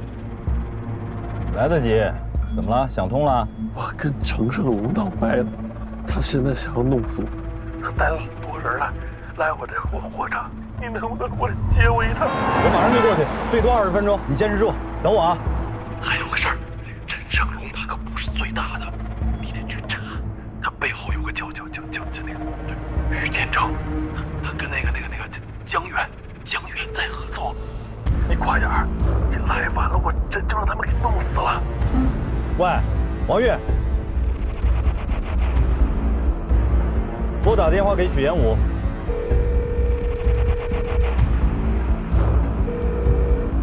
喂，老许，李姐，王玉现在在集散中心，他有危险，你马上派人过去。我也在路上。好，不多说了，快点啊！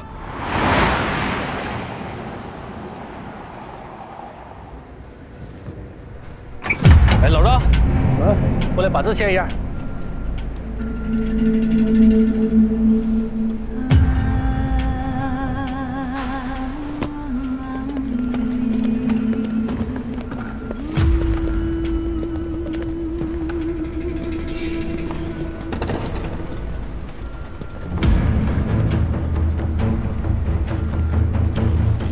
去那边看看。我仔细找。看仔细了啊！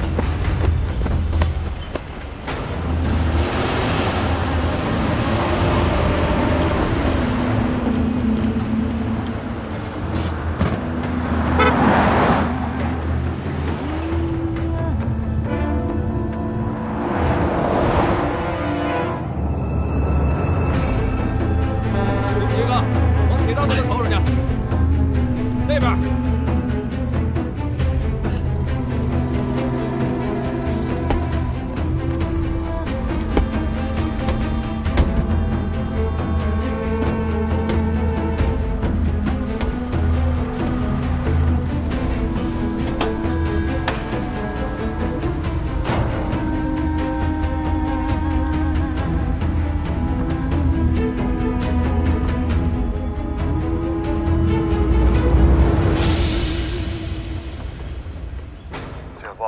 这事儿真不赖我，我们公司去你们村里拿地，那都是走的正规程序，区里批的。光区里批不管用，是不是村民思想工作没做通啊？我做通了，现在明显是有人在使坏。那个天龙集团你知道吧？他们真正的老板叫陈胜龙。你认识陈胜龙啊？我不认识陈胜龙，但是他也想拿你们村的地，所以呢就去争了一下，但实力又不够，所以区里就批给我了。现在他冲着我来了。姐夫，要我说啊，那陈胜龙他就一地地道道黑社会。你不是在专案组吗？你查查呀。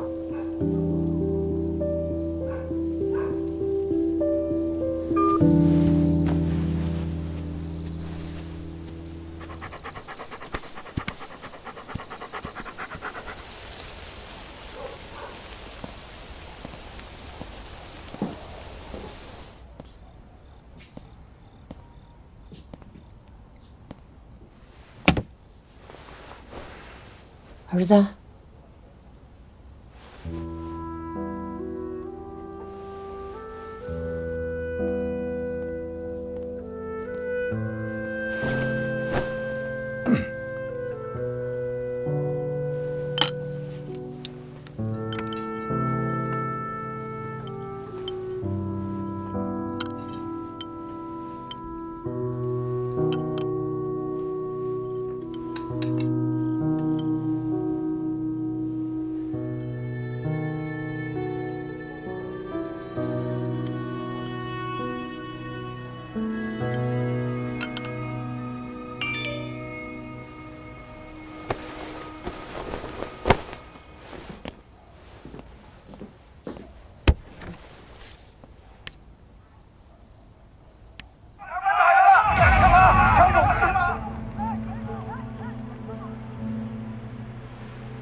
哎，这怎么到网上去了？这谁弄的？怎么那么快啊？你看，哎呀，我这手机上也有，这怎么全都有了啊？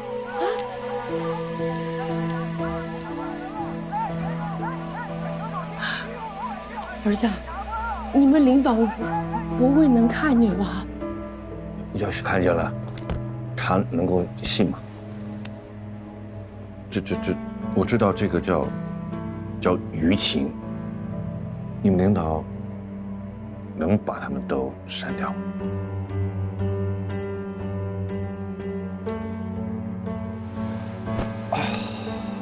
儿子，那你们领导要是能看见这个，你这身衣服是不是就保不住了？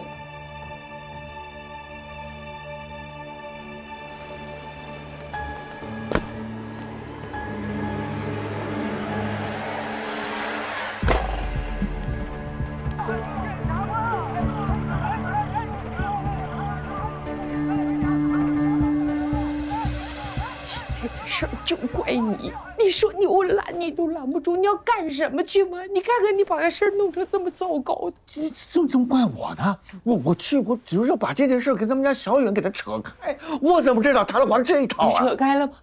你还是没扯开呀！你这是着了人家的道了，你知道吗？那谁让你打电话把他给叫回来啊？还有，你要是不推他那一下，弘毅能当场拍视频吗？你还扇了他一个大耳刮子呢。好，都怪我，都怪我。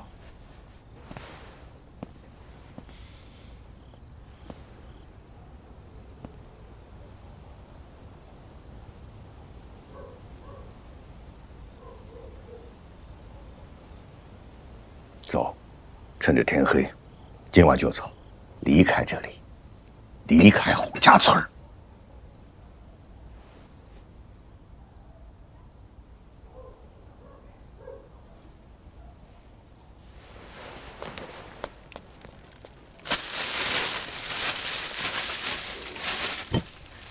这大半夜你让我上哪儿去？你哪儿来回哪儿去。那人明天弘毅再来怎么办？那明天要再来，你在这儿那就是个麻烦。你要是不在这儿，一切就烟消云散。他散不了，人明天带更多的人过来，指名道姓骂你，骂咱家，欺负你们，咋办？他们来干什么我们管不了，但是我只要管住你爸这张嘴，那就啥事儿都没有。不是，快走！我爸我妈在这儿，然后他们……哎呀，你快走吧，你快走，你快走！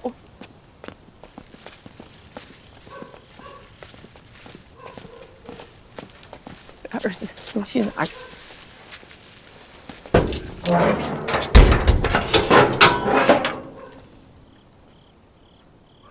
一生一残一分，沧海桑田，光阴流转。记忆里一个忙碌的身影不断，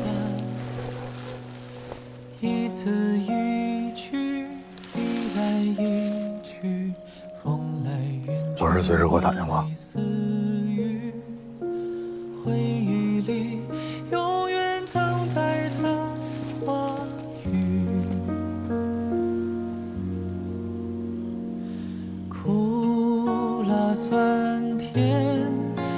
藏在妈妈做的饭，这充满一生的滋味，离家后才开始体会。故事结尾，从伴随离别的眼泪，一句放弃，给你最后的安慰。为了时间的能看，闯出点动静给他们看。为了心里的月圆，离家的我总想回头看。为什么走得越远，越听见摇篮曲在耳边？为什么飞得越高，越想念？庄伟，你在哪儿？我现在还在洪家村呢。你那边的情况我们了解了一些，这样，你先在洪家村待命。不赖我。那这么的，我今天我回海州完了，我跟您当面说明一下就行。组织需要进一步了解情况，等我消息。知道。故事结尾，总伴随离别的眼泪，一句放心，给你最后的安慰。为了时间的能看，闯出点动静给他们看。为了心里的月圆，离家的我总想回头看。大哥，你到哪儿了？我藏不住了，我都。我已经进大门了，我现在左转，马上就到你楼下。哎，开反了！开反！你往回开！什么？我在火车顶上，附近那个铁轨，火车顶上。对，这儿呢，这儿，大哥，这儿，大哥，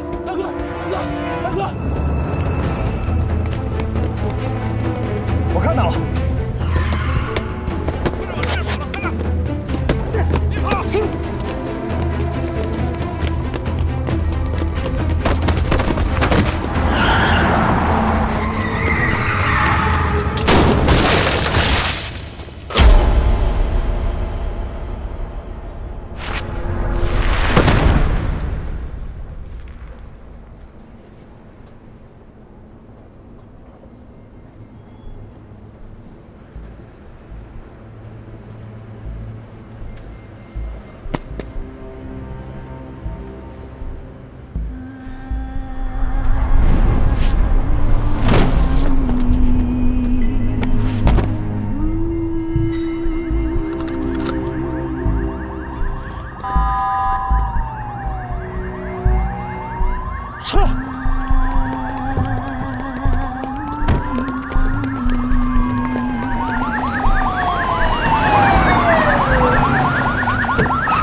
有人中枪！王月喊120，喊120！王月，你坚持住！王月，我。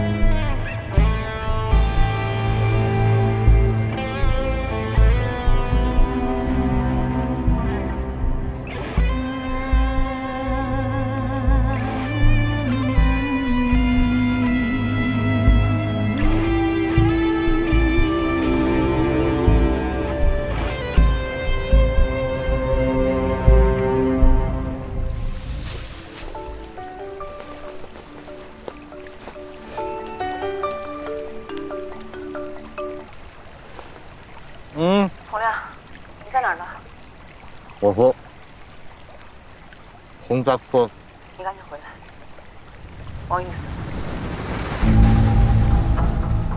了。啊？对，李典现在正在赶过来的路上。至于这个王玉嘛，伤势过重，在送往医院的路上已经死亡了。王玉是重启万海案的关键，这茬口在东平地界上被枪杀灭口，你这个公安局长是吃白饭的吗？单书记，对不起啊，这件事情我有责任，是我失职。失职？你想的简单了。我告诉你，这不是普通的打打杀杀一般的刑事案件，这是冲专案来的，是重大事件。你要是还把它当成一般的刑事案件查，你趁早从这个位置上退下去。我告诉你啊，要出动全部警力，挖地3尺也要把凶手挖出来。一定照办。要快。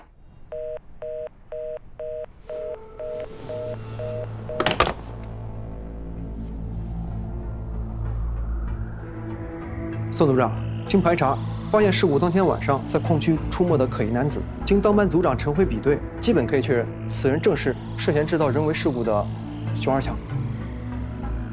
把视频送到省技术中心做技术还原。是。你们都仔细排查过吗？查过了，视频有点模糊，匹配人员较多，排查过程很复杂。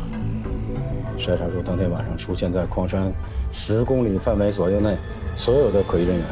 是。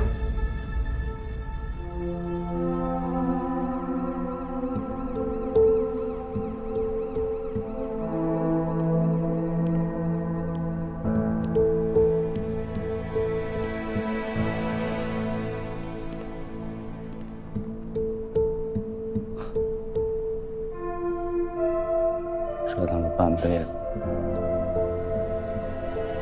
就折腾出2包来。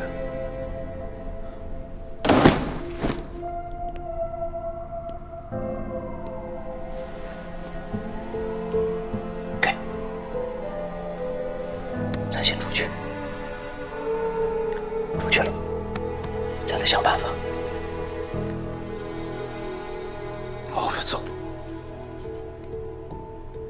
外面的字儿我一个不认识，我话也不会说，我出去干啥呀？我咋活呀？给外国人平事儿去，聊得明白吗？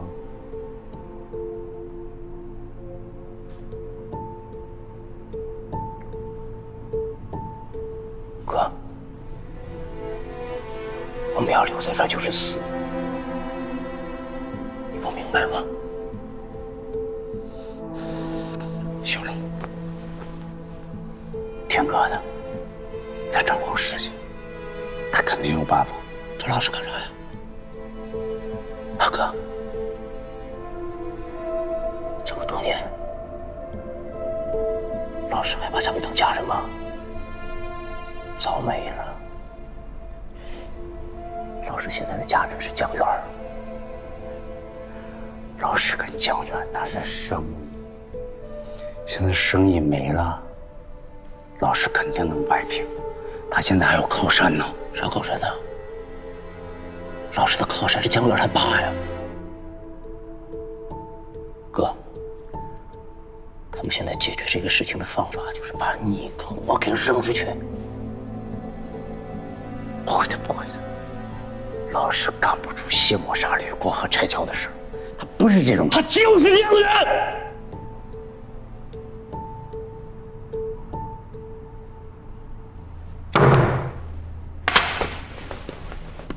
小荣，那我去求他，我给他跪下，我求他，行吗？跪个屁！都不是一家人了，跪啥跪呀？他的家人是江源。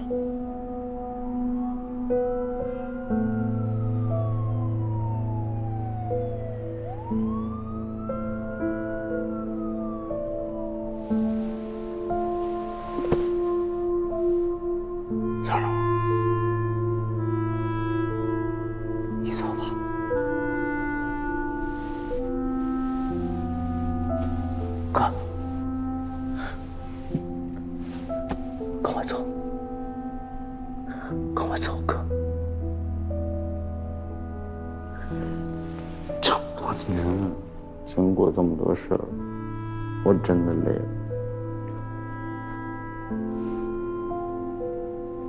你走吧，我去找老师去。走。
宋上，现在情况怎么样？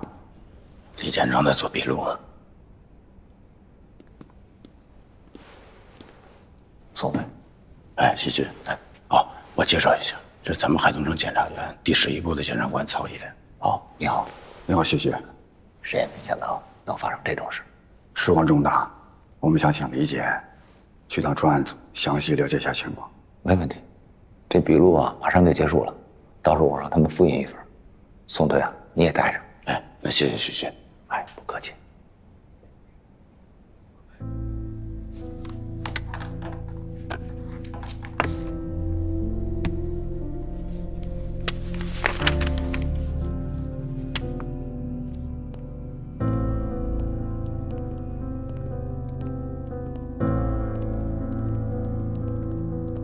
我来就是想给你一个机会，给你个自首的机会。说清楚你是陈胜龙的枪，天龙集团处心积虑的要拿万海的矿。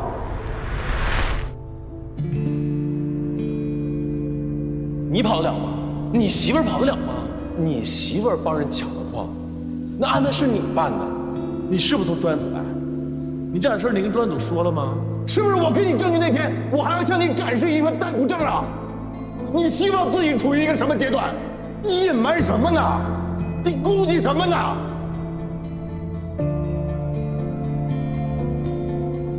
你可千万不能说呀！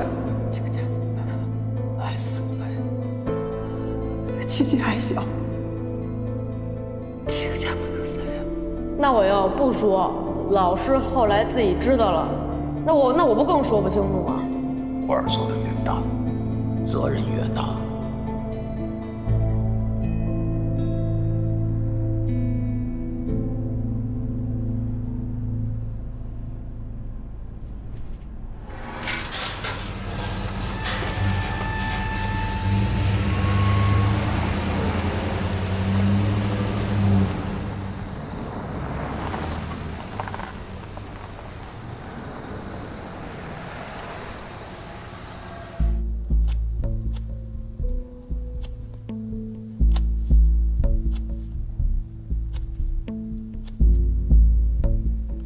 我能喝酒吗？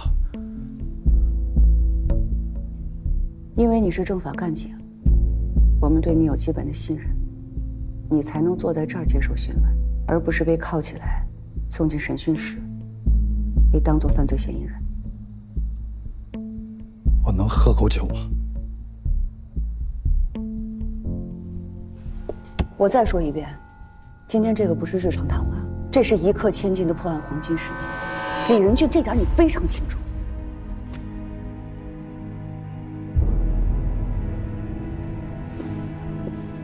你刚才说你是去接王玉，把他接到专案组来自首，你怎么证明？现在王玉还没有离开物资集散中心就被打死，你怎么洗脱你的嫌疑？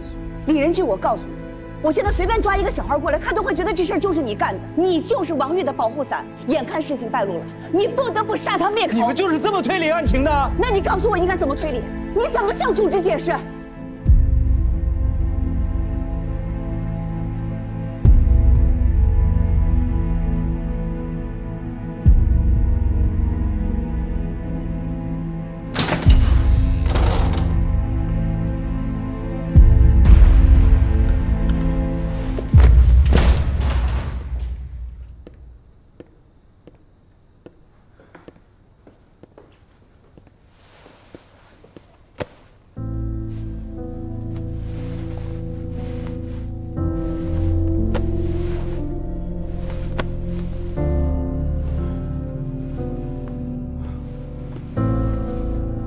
喝口酒吗？能，还是不能？子越，你去找找。后备箱。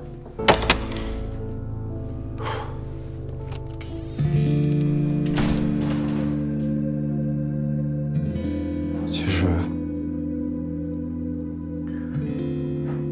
作为一名政法干警，我心里很清楚。首先，要做的就是诚实坦白。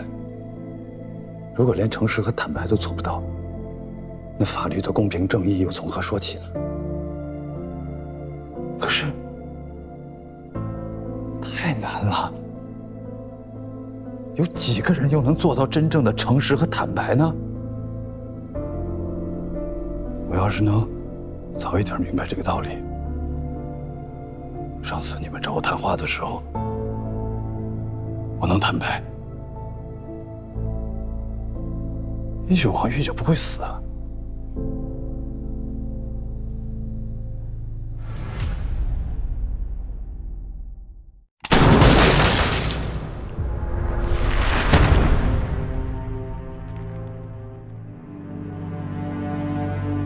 一个活生生的人死在我面前，你想过我是什么心情吗？被带到公安局去做笔录，被专案组带走去询问，您知道我是什么想法吗？我过生日那天，大家一起吃饭，在座的人要么是被带走，要么是被约谈。该反思的，难道只有我一个人吗？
王海的案子我办错了，王宇是我逼的，我逼他来找你们自首，我逼他来向你们坦白，他是陈成龙的一杆枪，他协助陈成龙扳倒了万海，就是为了拿那个矿山，只有他找你们来坦白了，才能证明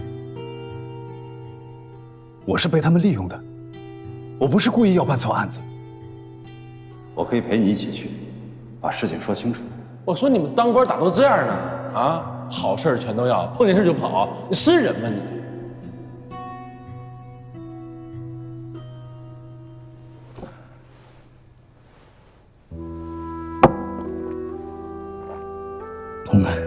还有，我确实是低价买了大苏西山的房子。如果陈胜龙不是黑社会，这件事情没问题。后来我发现他是黑社会，我就找他去退钱，去补差价。可是，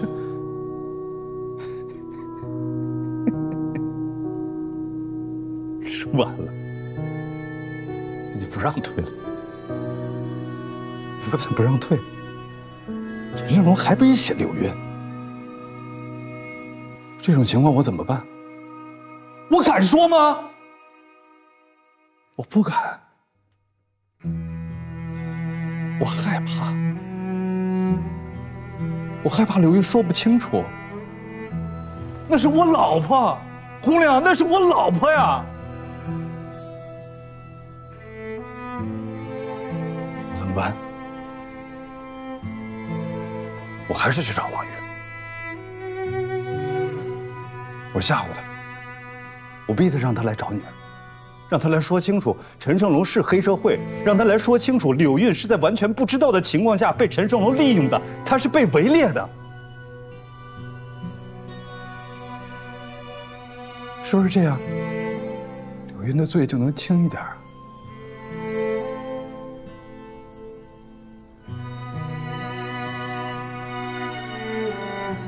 我错了，我一直心存侥幸心理，我一直在想办法来掩盖自己做的错事。我愿意接受任何处分。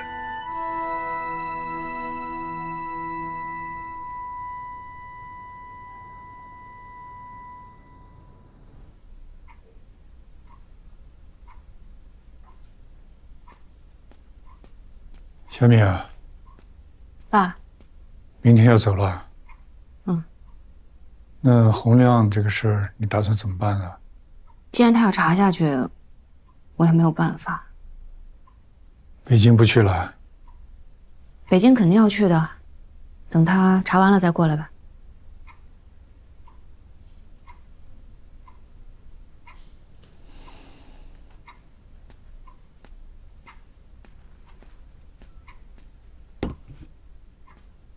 爸，这么多年了，洪亮什么性格你也知道。他虽然表面上看着嘻嘻哈哈的，但一查起案子来啊，就是轴。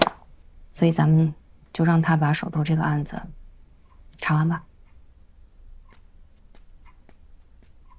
那你一个人在北京忙得过来啊？我是想我可以先带豆豆过去适应适应，如果真的忙不过来的话，就请个阿姨先帮帮忙。小敏啊，你坐下。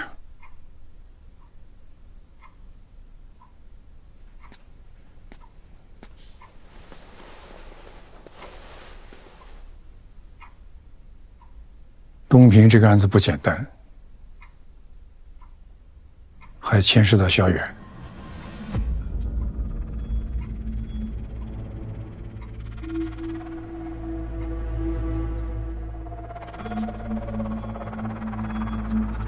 爸，你是不是弄错了呀？爸，到底什么情况？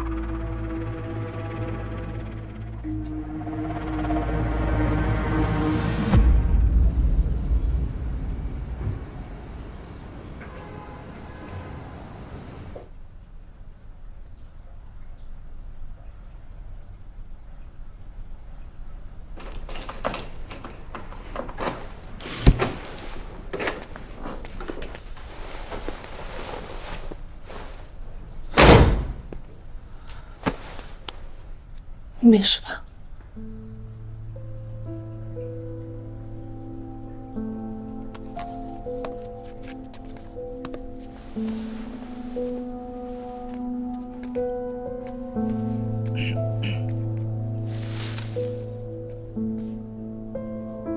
专案组都问你什么了？王玉的死跟专案组有什么关系吗？万海案、乔振兴案还有矿难，都跟王玉有关联。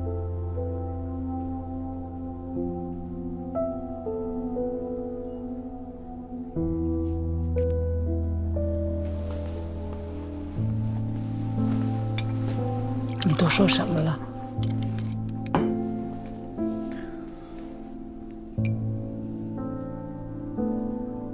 伯伯。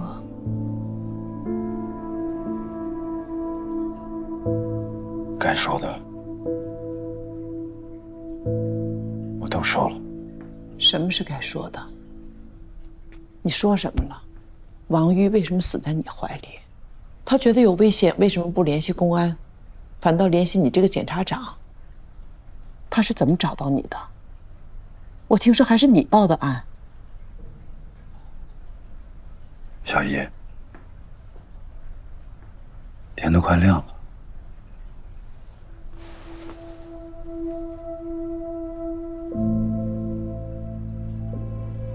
您在这儿等了我一宿吧？您是担心我呢，还是担心您自己啊？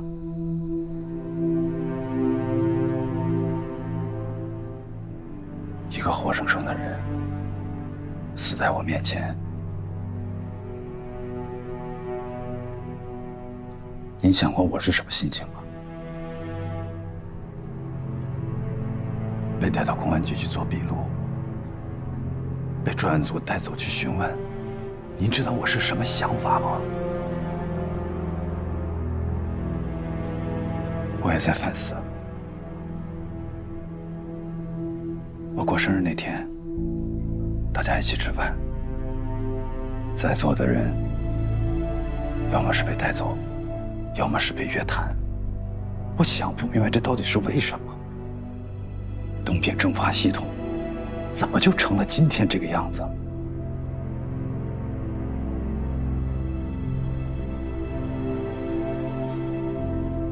该反思的，难道只有我一个人吗？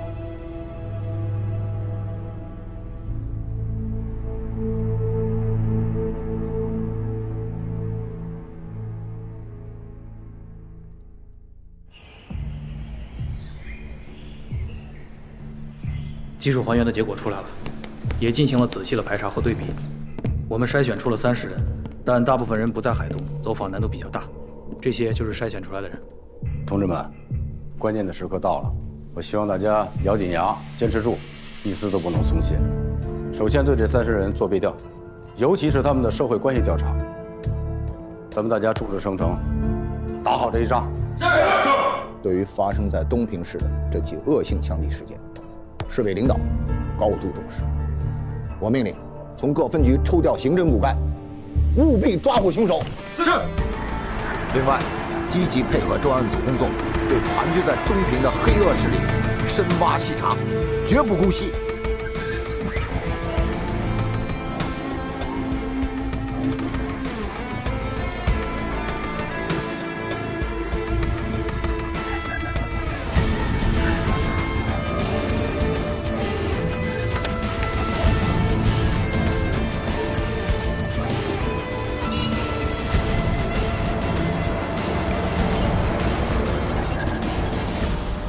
作为国家公职人员，还是一名老检察官的，这点觉悟都没有吗？你只要没脱这身衣裳，就是代表检察院的形象。人家都拿手机拍你了，还在那嚷嚷，嚷嚷什么呀？现在可倒好，手指人民群众，大声呵斥的光辉形象，一夜之间传遍天下。他们恶意剪辑，你只看这段，你没看着说他把我爸气得高血压犯，你也没看着他们推我妈，差点没把我妈推地上的事儿。啊，你说这些你录了没有？我不跟他们同流合污。你没手机啊？你要是录了，舆情不就解决了吗？现在我们有多被动，你知道吗？将军，洪亮，老人现在没什么事儿吧？没什么事儿。你看这视频啊，如果家里老人知道你被推到风口浪尖上，也得替你担心，不是吗？对了，你刚才说的拿手机拍你的人，不是你们村的，查过没有？是哪个村的？我跟谁查呢？现在村里这个情况这么复杂。你说我爸呢，你一辈子都没离开这个村，他都说他不认识，没见过。不好办。向军刚才说的没错，自媒体时代，网络时代，人人都有手机，人人都可以拿出来拍你，人人都可以发到网上去，你怎么控制？我还是得跟你重申一下，你是检察官，你在工作当中、生活当中，尤其是这种突发事件，你被别人误会，你受的委屈，被百姓不理解，这是你的职业应该承受的。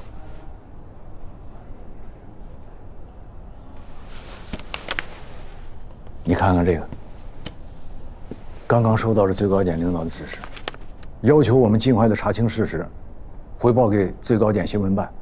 我们得消除影响，我们得回应老百姓关切的事情。你这样，你跟院宣传处的老宋联系一下啊，尽快把你了解的情况，你知道的这些，写成一个情况汇总，交给我，我得报上去。但领导，我现在专案组那边工作正是最吃紧。你哪儿那么多废话？舆情不解决好，你就给我老老实实在家待着。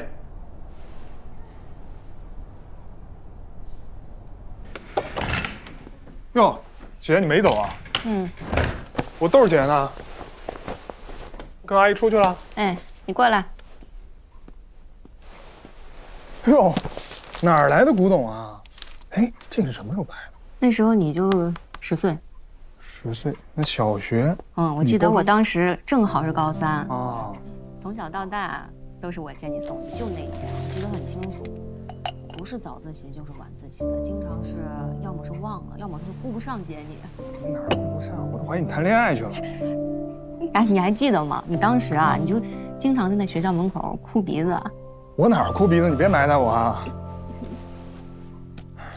姐，说实话，咱妈呢走得早，咱爸一心扑在工作上面。从小到大，我这吃喝拉撒、上学放学全是你在管。你要是不管我，我都不知道能不能活这么大。姐，辛苦了。你要是这么知道感恩的话，那姐也请你帮个忙。你说？你姐夫那边专案组也走不开啊，豆豆过去也得适应适应，我一个人忙不过来。你能不能跟我一起到北京住一段时间，帮我照顾照顾豆豆？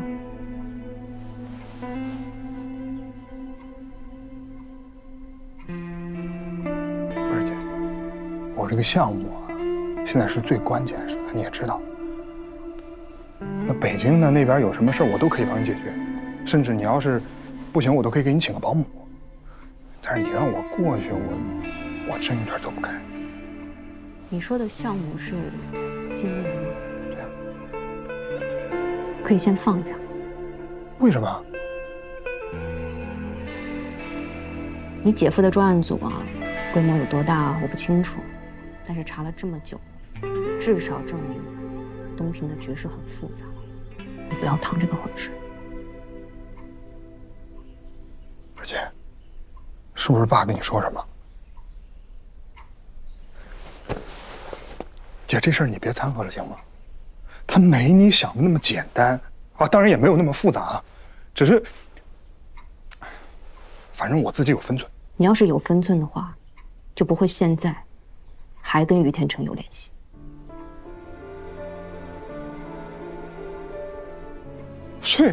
所以就是爸让你来跟我聊的了。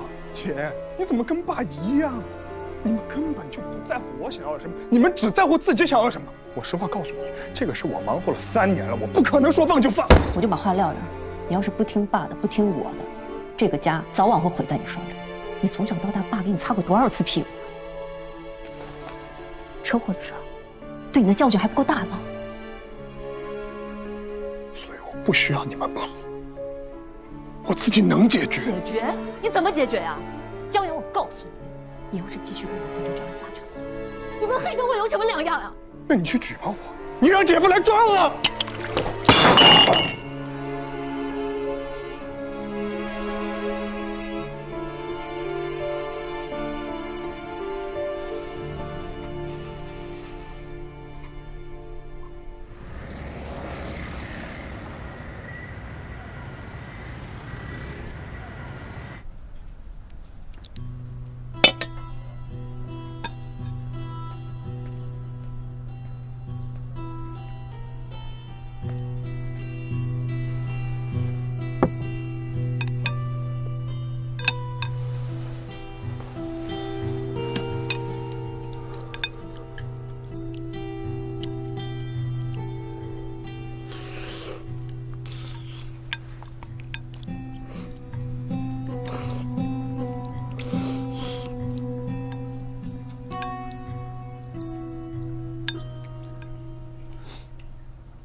我跟我妈说了，让琪琪去她那儿住段时间。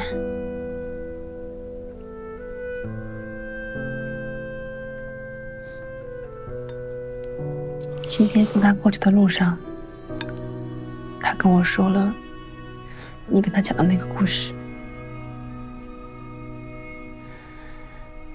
这孩子一眨眼就长大了，也懂事了，时间过得真快呀！啊，对了，你的衬衣、简服我都给你洗好了、熨好了，放在那个柜子里了。银行卡加他结婚证里面，就放在床头柜的那个抽屉里。还有，冰箱里被我填的差不多了。我买了蔬菜、水果、鸡蛋、牛奶，都是你爱吃的。我还买了一些速冻食品，但你……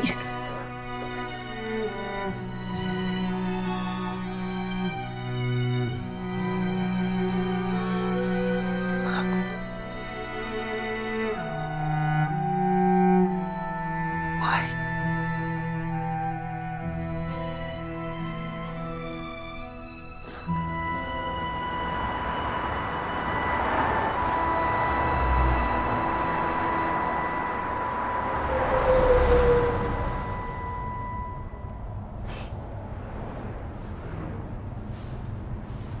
笑什么呀？没什么，我就是突然想起了你的那辆小毛驴儿。你是说咱家那辆小摩托？还是二手的。现在特别怀念咱俩以前的时候，你骑着车带着我去看电影，吃路边摊儿，压马路。那时候日子多简单呀！这后来结了婚了，生了孩子，买了房，官越当越大，日子越过越好。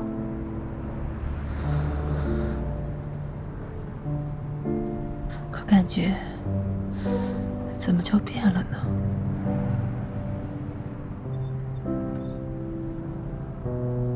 任娟，我们还能回到以前吗？别怕，把问题交代清楚，就会过去的。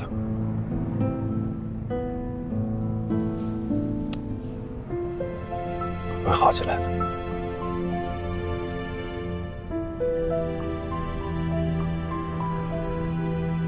一定会好起来。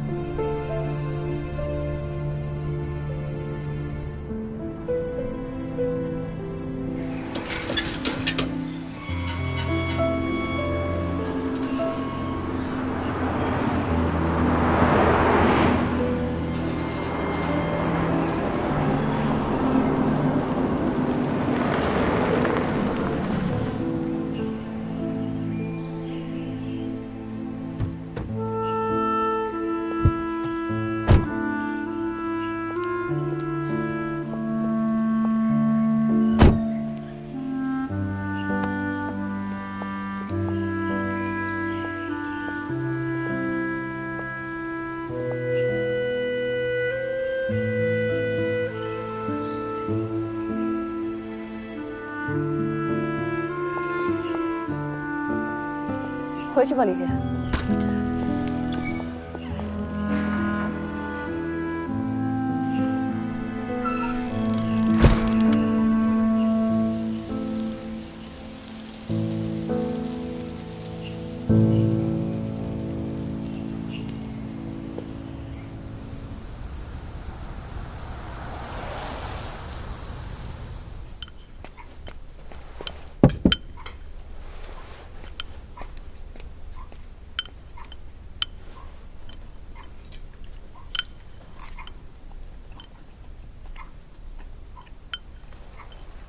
咱爸那边怎么样啊？要不要安排个医院检查一下啊？没事，放心吧。别总放心放心的了。上次爸妈体检是什么时候？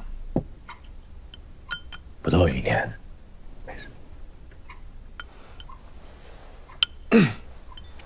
那个姐夫，这事儿我对不住你，我给你道个歉，我自罚一杯。哎啊，哎呀，你。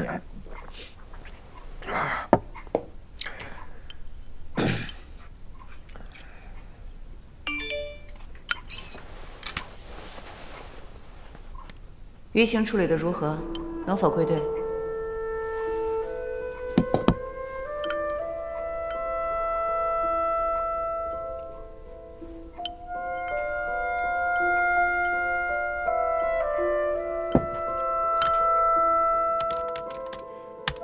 刘韵，关于你的问题，还有什么遗漏的吗？没有了。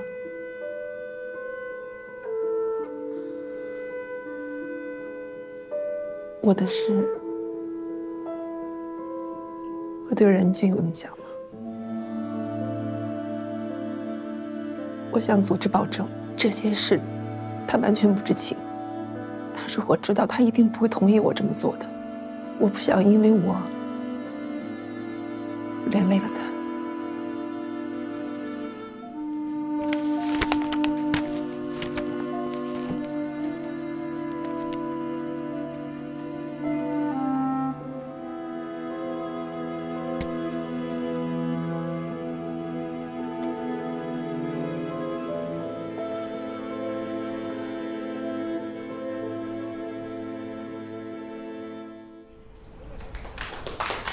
你这舆情处理的够快的呀！不是至少得48小时吗？这么快就回来了？哎，您该不会回来收拾东西的吧？专案期间，领导让我继续戴罪立功呢。小王，哎，准备开始。好嘞，好嘞。这是监控录像的截图，已经高清修复过了啊。我们也筛选出体貌特征极度相似且当天在矿区附近出现过的犯罪嫌疑人。那其中有一个人呢，他经常往返于新世界垃圾场和天龙集团之间。根据我们的调查呀，这个垃圾场实际上就是天龙集团全资控股。我们也高度怀疑此人为矿难制造的犯罪嫌疑人。另外还有一条新的消息是关于王玉枪击案的调查进度。目前我们基本可以锁定枪手在行凶期间所开的汽车也属于新世界垃圾场。我们看一下这个人，这个人叫熊磊。我们也很奇怪，怎么也查不到此人的银行、住宿、交通等相关的社会信息，这也给我们的调查难度增加了很多。此人反侦查能力极强。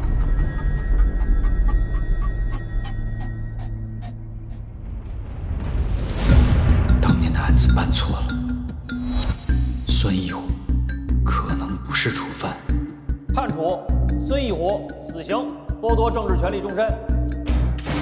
你爸杀鸡都不敢，开枪杀人呢，肯定是王大勇。从犯王大勇，判处有期徒刑17年，服刑期间确诊肝癌，保外就医1年后去世。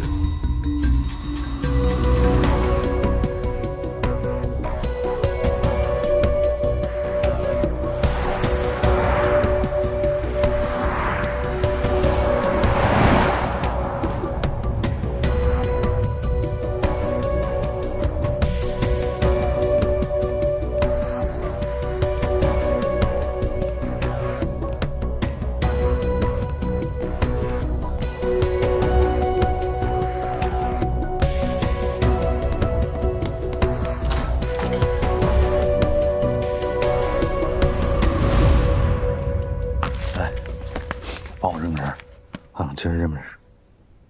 不认识。啊？不认识。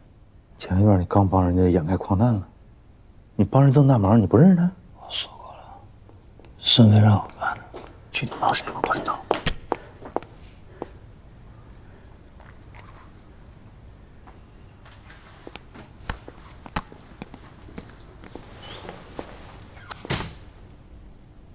你这样啊，我给你换个方法来。不了这次矿难，不10几年前啊，就万川矿。这人，再想想，认不认识？谁呀？1311枪击案，从犯王大勇。谁？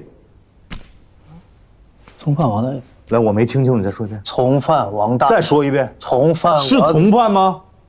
是从犯吗？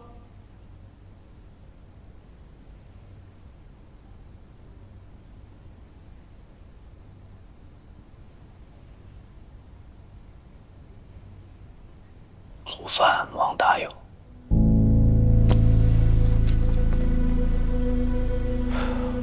131号枪击案，真正开枪的是他，所以他是主犯。再说这个主犯王大有，记录的是保外就医还死了，哎，怎么这人现在活到现在呢？哎，你跟我说，这谁给治的啊？说不清楚。怎么说不清楚呢？说不清楚。来，你看这啥？这身份证，看没有？死人办身份证了，而且在你们单位、你们分局办的。不是我干的。那谁干的？不是你干，谁干的？我没干。那你一定知道是谁干的，对吧？检察官同志，我没干过的事，我有权利不回答吧？知情不报，隐瞒犯罪事实，你觉得呢？那如果我检举你们不知道的别人的犯罪事实，算立功吧？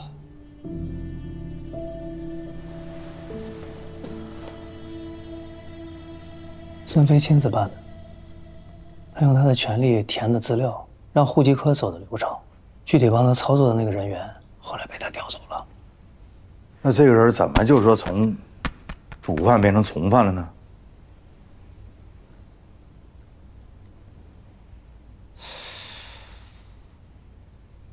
？131枪击案根本就不是什么抢劫案，当年湾海跟那个隔壁那个大成矿业有利益冲突，这个王大有就是大成矿业派的，让他冲着杀湾海去。事发之后，篡改证词，颠倒主从犯身份，都是孙飞做的。有几件事儿我在场，孙一虎在签他那个认罪笔录的时候，我从他的眼睛里边是一点光都看不到的。他小声跟我说，他要的就是这个死。还有杨正，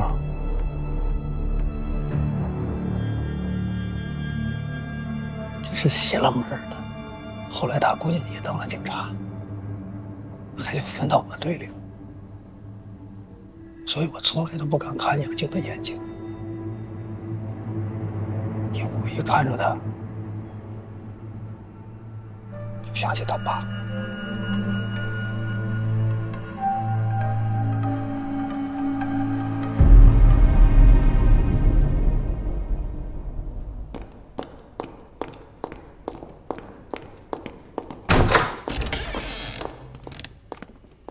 孙飞，你挺厉害呀！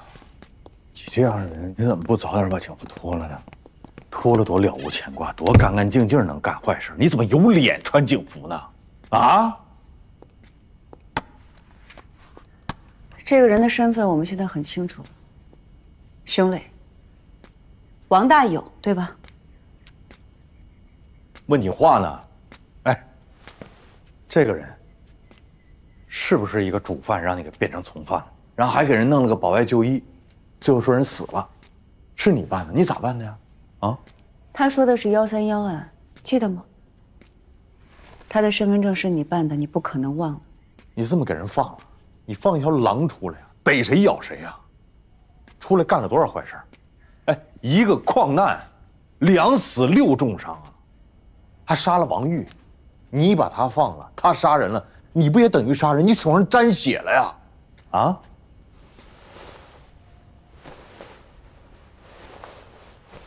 江书记，就这样把我赶出东平了吗？你可以不接受啊，但是你要搞清楚啊，这件事情只有我能帮你，否则你就是杀人犯。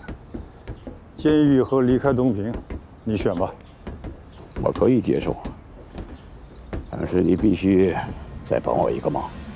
别给我得寸进尺了。开枪那人叫王大有，我把他当儿子，你必须帮我把他捞出来，这样我马上离开东平。于天生，这个事儿我不可能帮你办，啊！你想让我犯罪啊？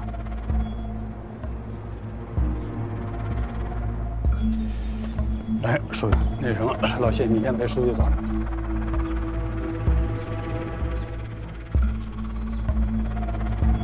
什么名字？王大有是吧？我帮你办。能让一个人假死，以另一个身份活着，这么大的事你一个人干不了。孙飞，你没有什么想跟我们说的吗？孙飞，咱别整这出。事已至此，你自己啥情况你最清楚，对吧？伸头一刀，缩头也一刀。孙飞，咱爷们点，痛快点，行不行？来说吧。你们都有谁呀？说话。谁是组织者？说话。从什么时候开始的？说话。13年前还是更早？咱能不能说话呀？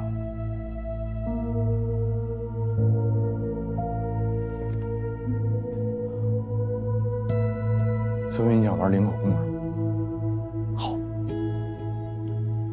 孙飞，那我就让你看看，说你零口供我能不能定你死罪难逃啊！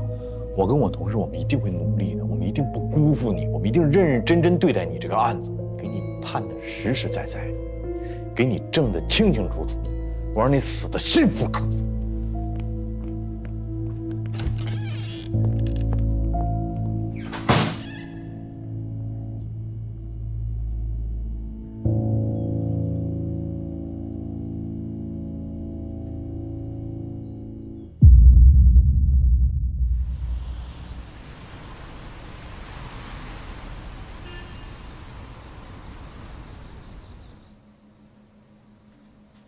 你们俩的警号我都记住了。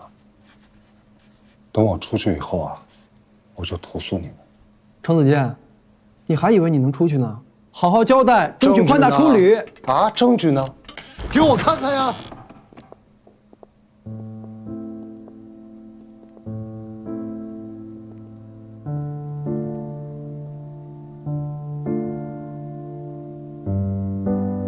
你来干嘛呀？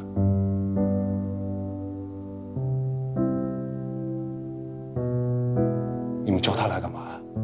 啊，这事儿跟他没关系，你们叫他来干嘛呀？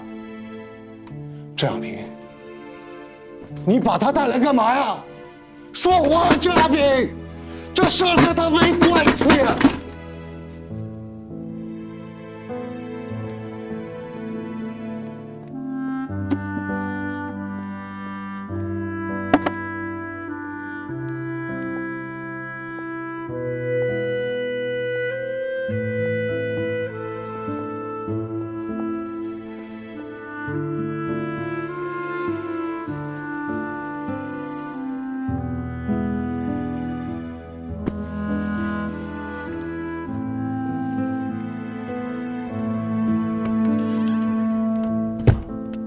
什么事儿以后再说，先回去。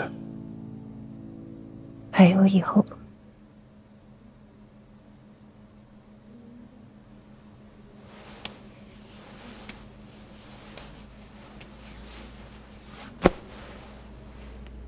子健，你爱过我。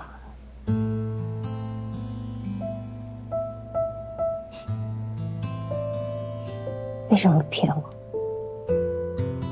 我可以骗全世界的人，唯独不会骗你。那为什么？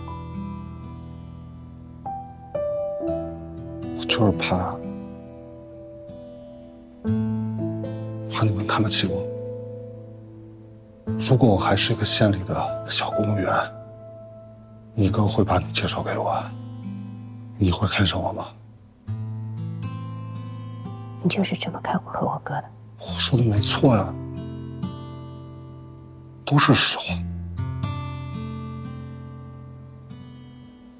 在我的认知里，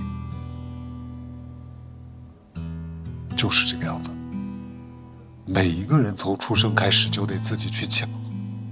我真的不想就这么平凡的过一辈子呀。我就是想出人头地，过好日子，有错吗？所以你就要去犯罪吗？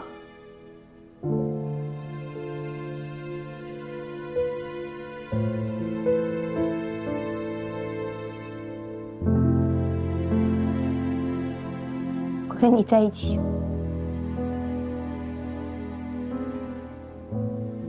是因为我以为找到了一个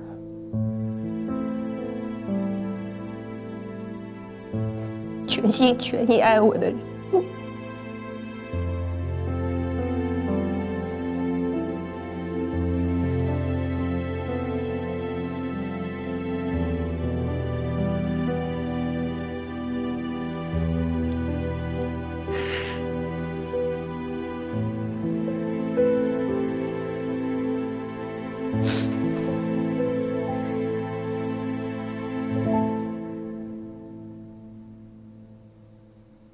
你爸妈联系不上你，给我打电话了。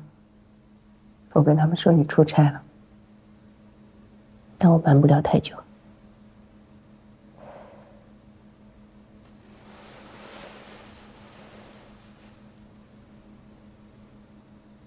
你一直都是叔叔阿姨的骄傲，曾经也是我的骄傲。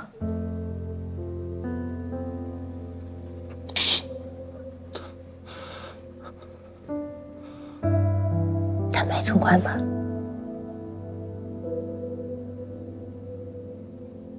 到此为止。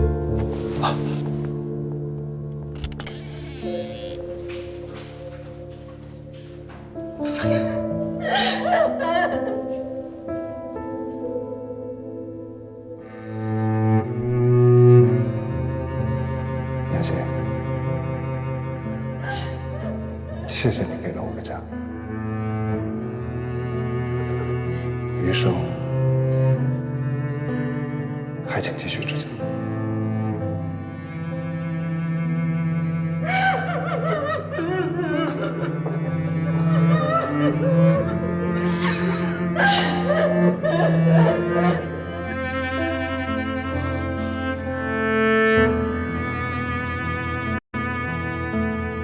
我知道。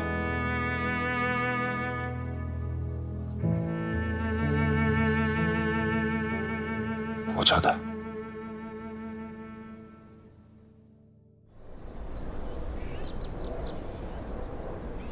我叫洪亮啊，今天呢是我来问，你配合配合我。我配合你啥呀？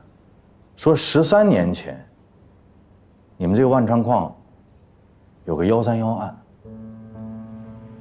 死了2人。最近我重新梳理了一下这个案子，发现人家这个目的呢还不是抢劫，人家就是要杀人。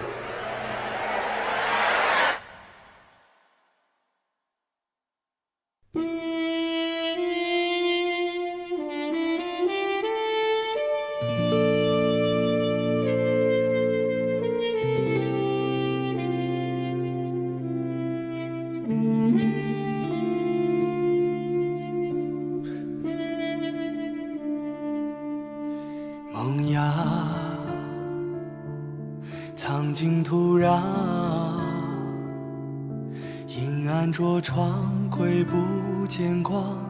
何时探出希望？迷雾不再隐藏，时刻寻觅生长，直到无从遮挡。做一朵野火里烧不尽，春风来吹，又生冷冻里盛开的花，会经历挣脱，要真相不在沉默中掉落。做一朵狂风也遮不完凌云中开不败的冷冻花，写成结之光，让乌云尽藏。